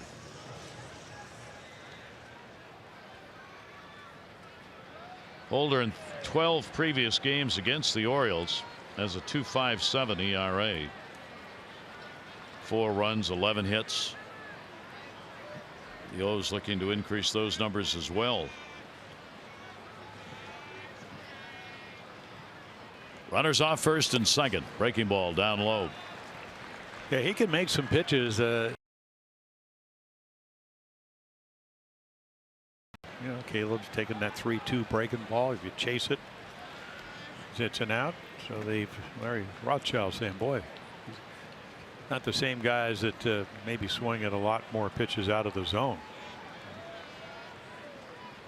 Beckham 0 for 5 off Holder. That one cued off the end hard, right straight back. So 1 ball, 1 strike count to Tim. Well, Beckham comes to the Orioles in the trade from Tampa Bay, and it's 394 in August, and he was pretty much like everybody else. Went from 394 and all the way to 180. Offense just kind of hit wind shear when it got to September last year. He hit the ball everywhere. 1-1 delivery over the top on that 94 delivery. 1-2.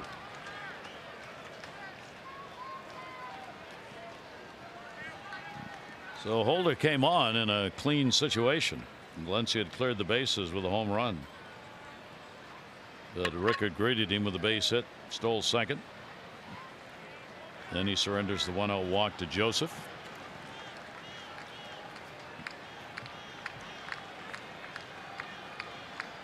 Runners off first and second base. 1-2, and he waved at it. There's the hook. And we've seen sliders, we've seen cutters. It's on 94, and then the curveball. He's got them all. And he's done a great job for it.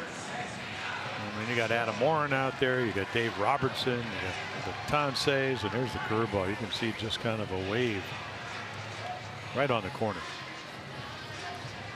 So a meeting at the mound.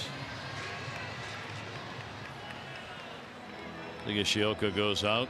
Make sure they know here, because this is the big at bat. The Orioles up by 1, 2 on, 2 down, and Adam Jones coming to the plate. Adam 1 for 6 off Holder. Holder, second stint with the Yankees, actually got sent down. But since he's come back, he's roared. .55 ERA.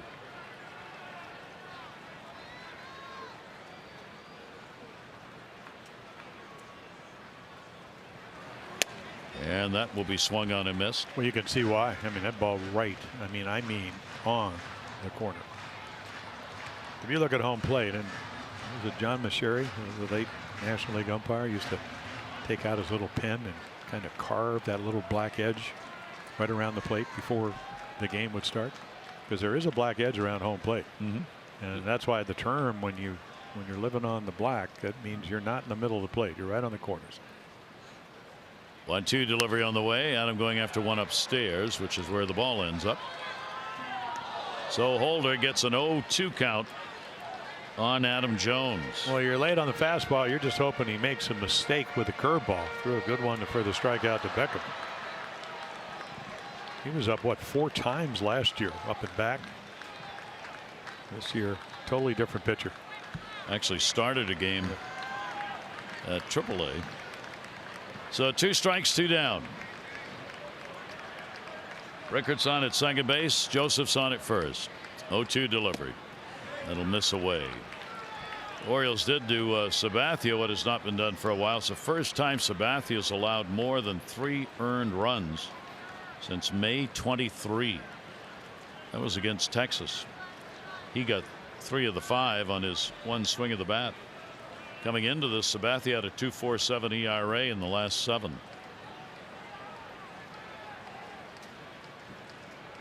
Count at 1-2. Adam off the fists into the sun, first base, saw it, and Walker able to put it away for the out. But the Orioles get the lead here in the 6th inning. Danny Valencia, he had Trumbo and Scope on, and then he rocketed one for his 9th of the year and a 5-4 lead.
Dan is already home run. Judge with an RBI single. And Rickard misses the cutoff man, and of course when that happens, Judge goes to second. Gregorius back up the middle. That'll make it 3-0. The Yankees are 3-0 lead, but here come the Orioles. Mark Trumbo with his 12th home run, 2-run shot off of CC Sabathia. And then in the 6th inning, a couple of guys on. 0 for 25, Danny Valencia. Not the case anymore. 3-run home run. Orioles lead at 5-4. Those are your Geico highlights. 15 minutes could save you 15% or more on car insurance. Visit geico.com to see how much you could save. And a bunt, a drag bunt. A little too hard, though. Trey Mancini there to get it and records the out on Tyler Wade. Yeah, the whole thing. And when I was a kid, boy, Mickey Mantle could get down to first base in 3.3 seconds. Guys would drop a ball like that. The whole thing is to get it, make the first baseman come off the bag, which Mancini didn't need to do, and then beat the pitcher to the bag. So a nice idea, but the execution didn't work. So an out recorded in a hurry by Wright Jr. And here is Aaron Hicks.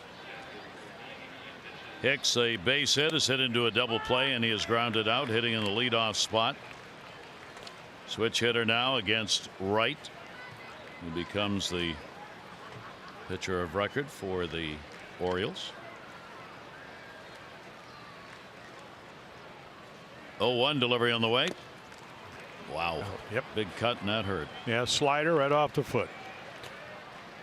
Well, you know, they got Brett Gardner, who won the game yesterday. Take a look at the slider, and it's going straight down. And ow. So Gardner, hits a big home run on Friday, game winner yesterday, so he can play center. But Hicks is really important to this club. Switch-hitting outfielder, Gold Glove caliber, one of the better throwing arms in the American League. A.J. Cole, who started the year with the Nationals, and then MG. I'm going to come up with a new name with Michael Givens.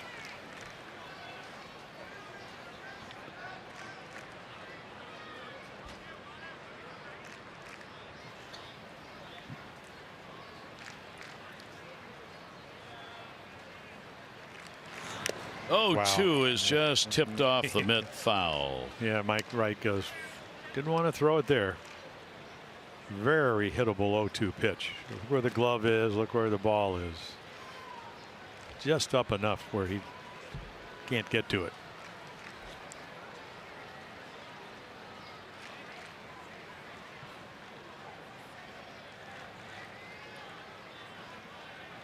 Right with a shifted infield behind him. Will look for a strike inside, not get it. Yeah, Aaron Hicks says, I sure hope that's inside because I do not want to hit another one off my ankle. And he takes it, and it is.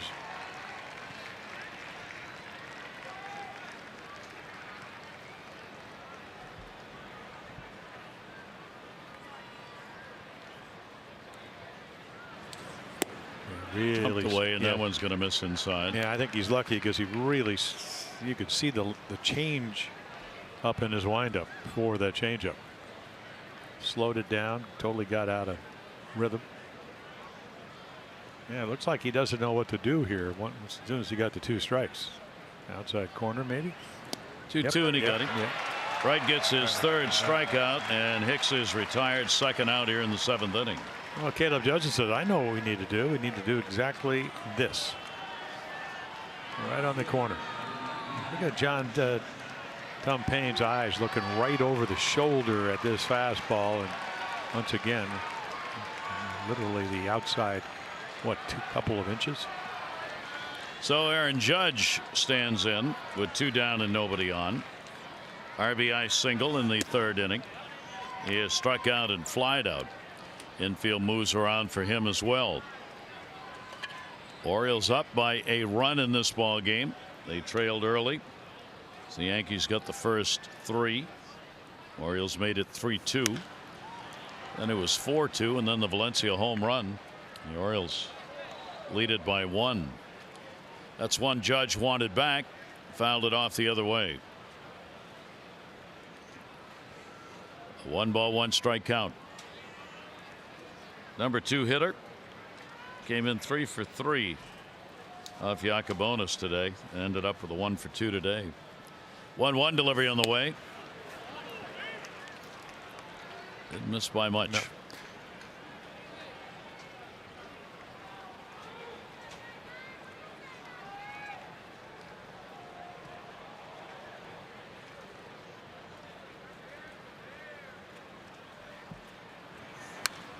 Wow. 2-1 on a big cut. But again, 97. A couple of months ago, that would have been 89 and 91. Would have been much more hittable. I mean, he's looking fastball, gets it, and still can't quite get to it.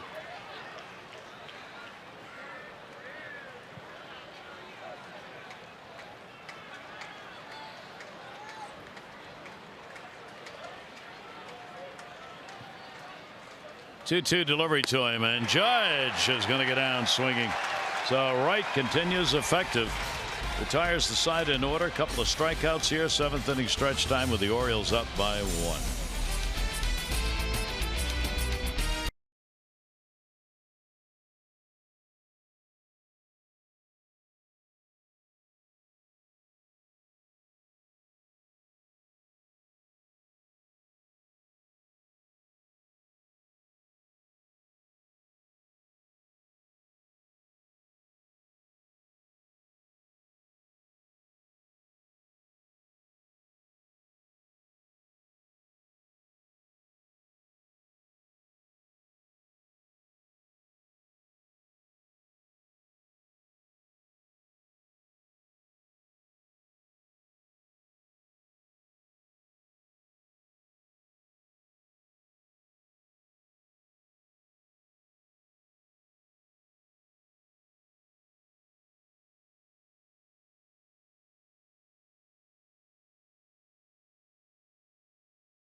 Doubleheader with a 5-4 lead. Gary Thorne and Jim Palmer with you.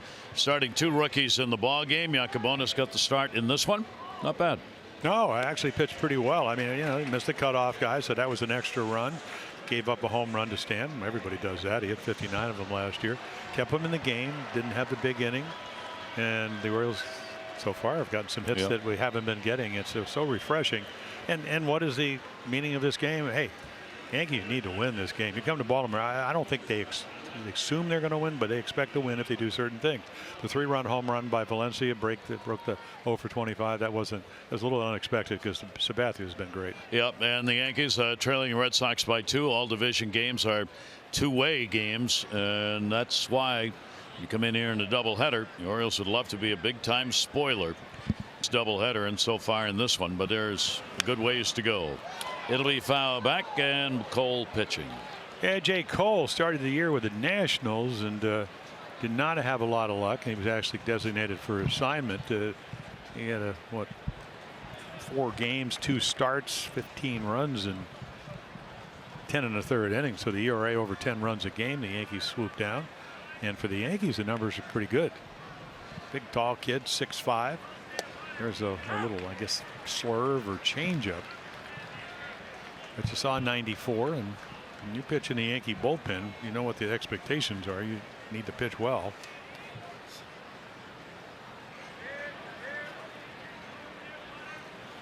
Manny will take the pitch away. Double scored in the 4th inning. Trumbos had a 2-run homer. Manny came in on that. And then the 3-run shot by Danny Valencia in the 6th inning. Once again, the Orioles relying on the long ball. Wright really has improved along the way here this year and has been impressive in the last few outings. Ball will be fouled back and out of play by Manning. That was one of those home run sliders that A.J. Cole throws, and Manning just swung through it.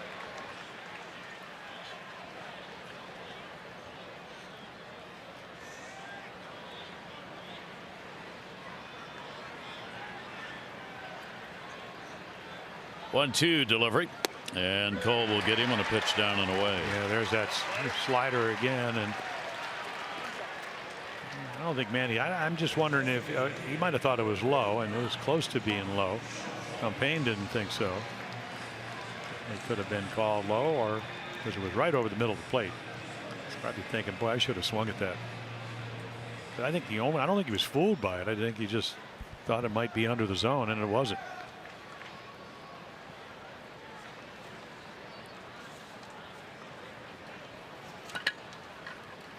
Cole's delivery will be taken for a strike outside to Trumbo.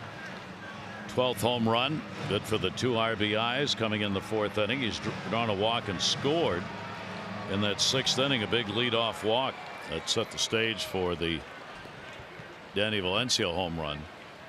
0-1 pitch by Cole, fouled down the right field side and out of play. Cole against the Orioles is 0-1, and the only game he started was a start. Gave up 4 runs, 5 hits, 7 innings pitched against the Orioles. Now working out of the bullpen, as Jim said, for the Yankees. A starter, or at least a attempted starter for the Nats. And of course the Nationals, with Strasburg injury, are still having problems with their starters. 0-2 pitch will skip away when bounced in the dirt. But you can see he does throw 94, 95, and you know, he may be one of those guys that just has better chance to be successful pitching out of the bullpen. You don't have to go through a lineup twice. Maybe can match up in this case. Larry Rothschild looking on. 1 ball, 2 strike delivery, and will reach. So he strikes out Manny on a slider, and that one was in the middle of the plate. This one's the perfect slider. If you're Mark Trumbo, you're trying to track it to the outside corner because it's that good. Again, he's a tall kid. He kind of short arms it and then makes a perfect pitch. So 2 batters, 2 strikeouts here in the bottom half of the 7th inning. Now he'll get Jonathan Schoop. 2-hit ball game for Jonathan, double, single. And he is lined out. 2 down, bases are empty, and Schoop will take the pitch again that ends up biting the dust. Yeah, he was a big part of that 3-run 6th inning, because after the walk to Trumbo, he had a ball that Walker could have caught but didn't, into the sun, kind of bounced off his heel or his glove or whatever, and into right field for a double. Cole's delivery came a little bit down on the arm on that one. Ready to go is Givens. Chris Tillman is back with the Orioles, still working his way up through the minors. Chris in his rehab, and the pitch will just miss outside.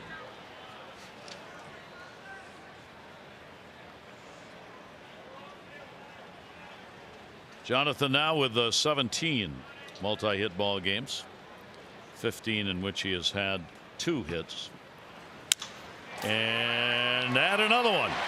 This will be his 3rd 3-hit ball game. He's on his way to second base. Shattered the bat on that, but got around on it, and he's on with a 2-out double. 2 doubles today. I don't know if too many hitters, when they're hitting well, they don't know where the bat head is. I mean, this ball just Nike'd into the corner. I mean, look how short the swing is, and then again topspin, almost like you're at Wimbledon trying to keep it inside the white lines. So 1 to right, 1 to left as far as the doubles for Jonathan Schoop.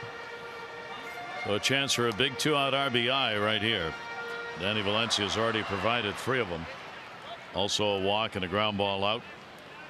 Orioles 2 for 7 in these situations today. Valencia looking to make it a 4 RBI game 1. Danny will take it. Here's our 4 drive of the game.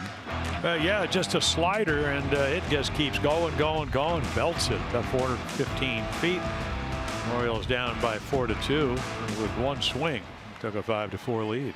Hurry to your local Ford dealers for great savings on cars, trucks, and SUVs. I don't think he's going to see anything straight. First pitch was a changeup. The 0-1 delivery to him. Danny will take a heater. 96 up and in. I guess I'll take that back. Might have been one of those show him the fastball and try to get him out with a slider, which is what he did to Manny Machado and Mark Trumbo.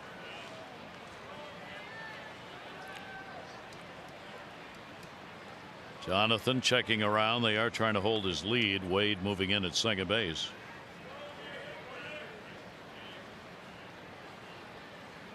Ooh, that had some break. Tied him up, thought it was coming in, ended up right over the plate. 1-2.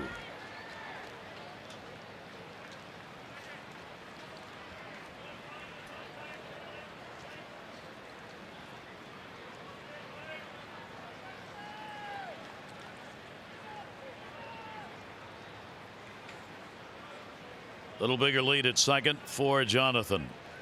And the 1-2 delivery. Tapper. Cole makes the flip and gets the out. So no runs on 1 hit, no errors, and 1 left on base. 7 complete. Game 1 of the doubleheader. Rose up.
Baseball on Masson is brought to you by Johns Hopkins Orthopedics. When you have a setback, we set you up for a comeback. 7 complete on this gorgeous day here at Camden Yards.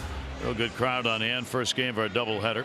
Jace Peterson will come on to play in left field, and Joey Rickert will move over to right. Valencia will come out of the ball game for the Orioles. So how do you hold the lead? You try to bring in Michael Givens. It did not have a good June.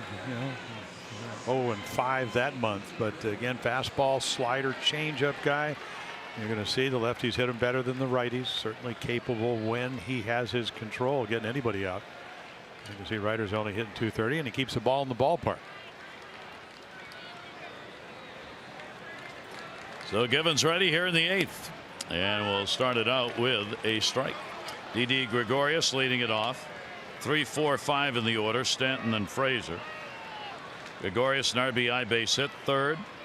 He's 1 for 3 in the ball game.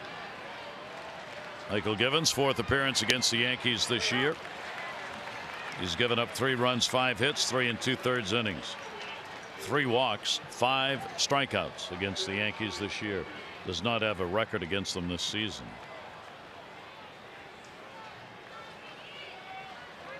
Yeah, coming off a scoreless inning over the weekend in Minneapolis against the Twins.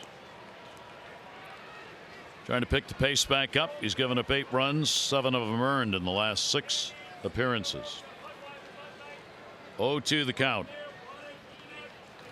Gregorius waves at it, and he gets him. Well, good time of the day to pitch. I mean, 96, you kind of turn your back. You had trouble with lefties, but he's chasing that glove on the corner, and the ball just runs. I mean, really runs at 96. Look at that. Just, again, the arm angle is such where if you're a lefty, if you chase, it's not coming your way. It's just going to run away from your bat. And very rarely do you see Gregorius with that kind of off-balance swing. Giancarlo Stanton takes the pitch way outside. Home run number 22 in the second inning. Base hit, run scored in the sixth. He has also struck out. Ever dangerous in a one-run ball game. 0 for 1 off Givens. And inside, belt high. Well, he's ever dangerous because if you pitch to him, you know what can happen. He already hit his 22nd home run, and if you pitch around him, I don't know with Frazier on deck if Aaron Boone will pinch hit, but he's certainly got a lot of options. That ball hit hard to third and foul. So Stanton, a 2-ball 1-strike count.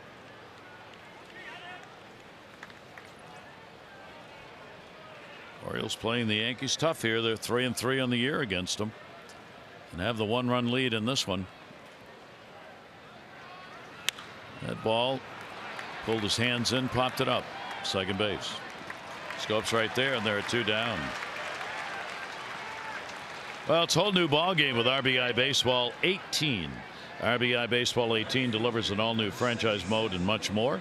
RBI Baseball 18 available now. Learn more at rbigame.com. Rated E for everyone.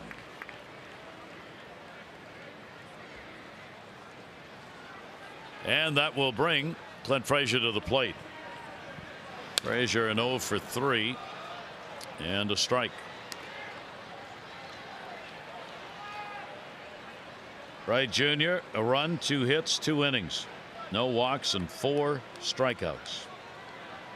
He's the pitcher of record on the winning side right now for the Orioles. Sabathia 5 runs, 8 hits over 5 for the Yankees. He had no chance on hitting that one. Well, when Michael Gibbons is Michael Gibbons, and in other words, he's throwing 94 to 97, which he's capable of doing, and then the slider. I mean, if you're right-handed, I tell you the numbers. They're only hitting 232, and that number's gone up. 0-2, and he makes quick work of it. 2 strikeouts in the inning and a 1-2-3 8th. So the Yankees are retired, and Gibbons comes out of the bullpen to protect an Orioles 5-4 lead.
Minutes at the conclusion of this one. It'll be Jeffrey Ramirez on the mound against Luis Cessa. You can stay tuned for O's Extra. That'll be coming up between this doubleheader matchup of the Orioles and the Yankees. And the Orioles trying to get out of the 6-game losing streak. They've got the 5-4 lead. Orioles have been able to get the runs the way they generally get them, all on homers. Trumbo 2 RBIs, and Valencia 3 RBI homer. Cole stays on the mound for the Yankees. First pitch, Joey Rickert will foul that one back. Zach Britton, the Oriole closer, getting ready for a 9th inning.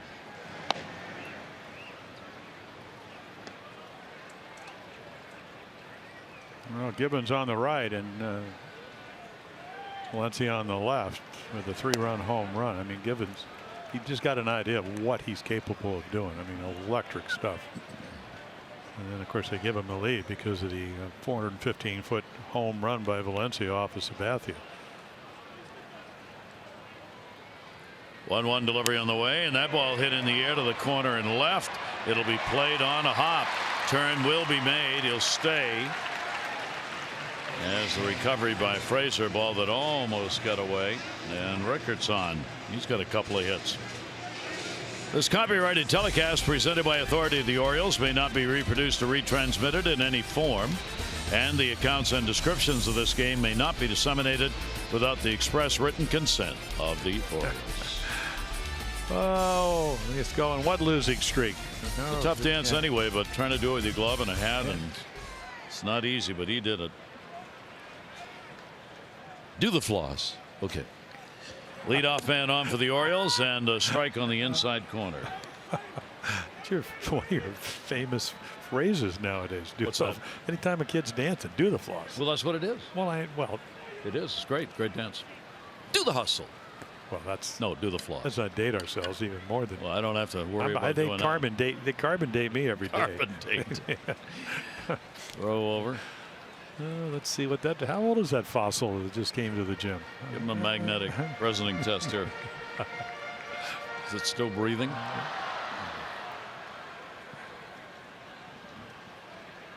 Or the Orioles left hand. Yeah. To that 5-4 lead. Well, hard to see in center and right for Hicks and Judge. And Mancini goes towards second base. Wade is there. Didi Gregorius had to turn a bit. Gets it there in time. Yeah, Wade gets him to him so quickly. Even though it's a little bit off, he's able to get it. And, of course, he's looking a little bit into the sun. Tailor-made, as long as you catch it. And there's the catch. Boy, look at that. And so he gets it so quick, he can clear the runner, do a little 180. I mean, what's this little 180? I mean, there you go. He's got a good arm, and you saw it. So 2 down. And A.J. Cole's done a nice job. Yes, he has. Gave up a double in the 7th inning to Scope. And the pitch will be in there for a strike.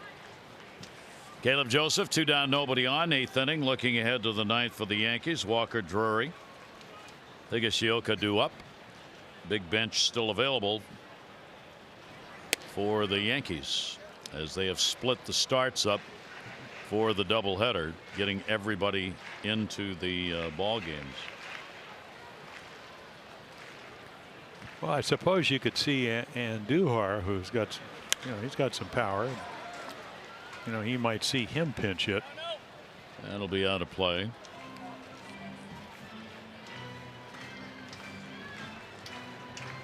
Caleb with a double in his first time up, 1 for 2. Also has picked up a walk in the ball game. I mean, Andujar's got 39 extra base hits already. What I think is 23 years old. 1-2 pitch on the way by Cole. Got to make a play down to first base. And they do for the strikeout. So no runs on 1 hit, no errors. Nobody left. We go to the 9th. The Orioles need 3 outs. They're up by 1.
is brought to you by Southwest.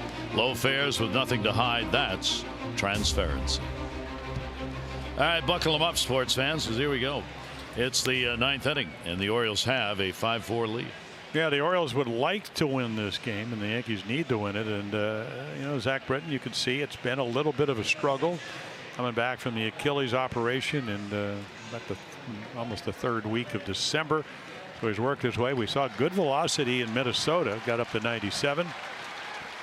And again, for him, you know, tried to throw a couple breaking balls, said he was going down, jokingly to work on it, but he's a sinker baller, and they are going to pinch hit here in the ninth. Andujar will come on as the pinch hitter. Miguel Andujar putting up spectacular numbers for this ball club and does have power. Zach Britton's first appearance against the Yankees this year. Andujar will take it away. For Britton, this is going to be the 36th game against the Yankees. He's 4-4, 15 out of 16 in saves. And this, of course, is a save opportunity. 1-0 delivery. Andujar chops it. Base hit off the glove. Manny diving for it. Just got the end of the glove on it. And Andujar's got a pinch hit single to start the ninth inning. You got a lot of Yankee fans here, so they're happy about this. I mean, the ball sinks, but it's down the middle, so you hit it a little bit harder. And boy, exit velocity, you know, you're playing pretty much straight away. So again, the harder they hit it, the better chance of getting into the outfield, and it does. So there's your tying run. Potential go-ahead run now with Drury at the plate. Bottom third of the order. Drury a 1-for-1 off Britton.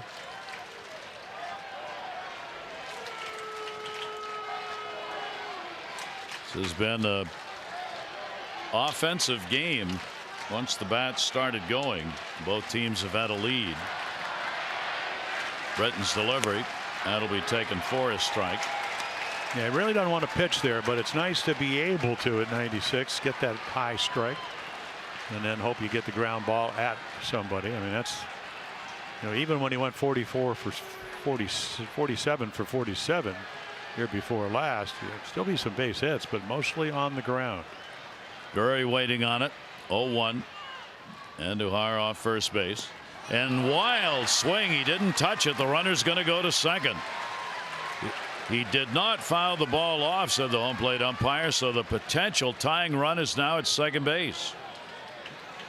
Well, take a look, and again, I mean, it's a sinker, and he just doesn't catch it. Now, it's going to be a wild pitch because it bounced.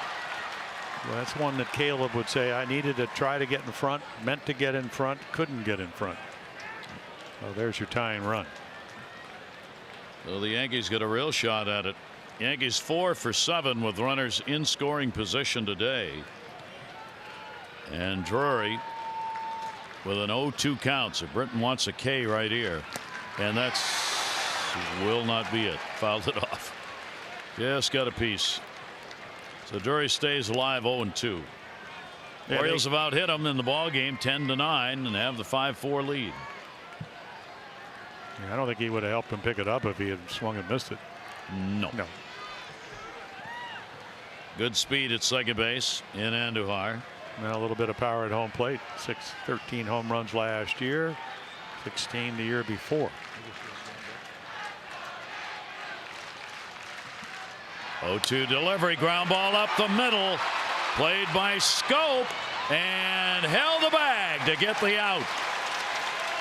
And by fielding it, obviously prevented the game from being tied. The runner will move up. Mancini a good stretch to get the out. Yeah, there's the sinker, and again, you know, it's routine, except because Scope can really pick it. And look at the arm strength. Easy out, nice stretch. Meanwhile, Andujar goes over to third base. And we'll see how the Orioles are going to play it here. So the potential tying run at third in the infield is going to be drawn in with only one away. Higashioka, the catcher, a walk, a double. Yeah, first ball hitter, as we mentioned, fastball hitter. He's also called out on a strike. Higashioka takes it, ball bounces, but blocked.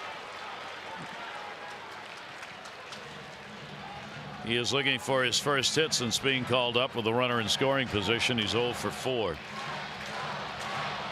And Showalter pacing. You obviously give as Gardner coming off the bench to pinch hit for Wade. Again, having a great weekend. Gave him the first game off, but certainly available to play. And 9th inning. Orioles up by 1. Lead off pinch hit single. Andujar's off third. 1-0 delivery. Just trying to put it in play hard somewhere and missed it. Yeah, the illusion is, you know, he's looking something straight, well, or something hard. That's the sinker. But that the bottom drops out, and we saw it a little bit over the weekend. Finally, the velocity coming back, and that's about as good a sinker as you could throw at 97 miles per hour. Higashioka at the plate, the 1-1. Wow. In the dirt again and again. It gets blocked by Caleb. A terrific play right there. Couldn't block the other one, but it's not easy. I mean, look at this. He's got to try to backhand it and just somewhere off the heel of the glove. And Andujar is getting a nice lead. Phil Nevin. I've been talking to him, the third base coach. And he's only 23, first year in the big leagues. He's got Beckham real close to the bag with him. And Nevin's kind of walking him down the line a little bit, but be careful. Doesn't have to go on contact, obviously. 1 down.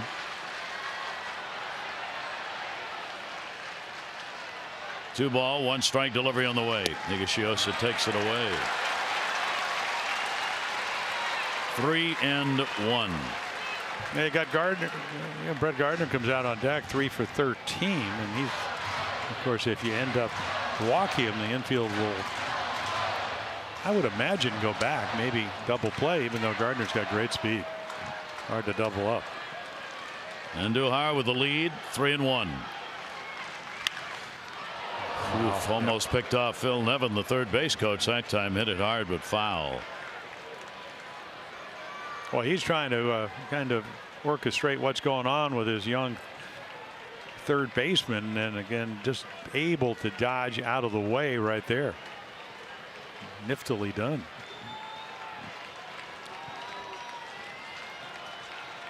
Oh, a tight ball game the way it's been throughout. Yankees had an early 3-0 lead. That's the biggest lead of the ball game for either team. 3-2, 1 out. Higashioka will go down swinging for the second out.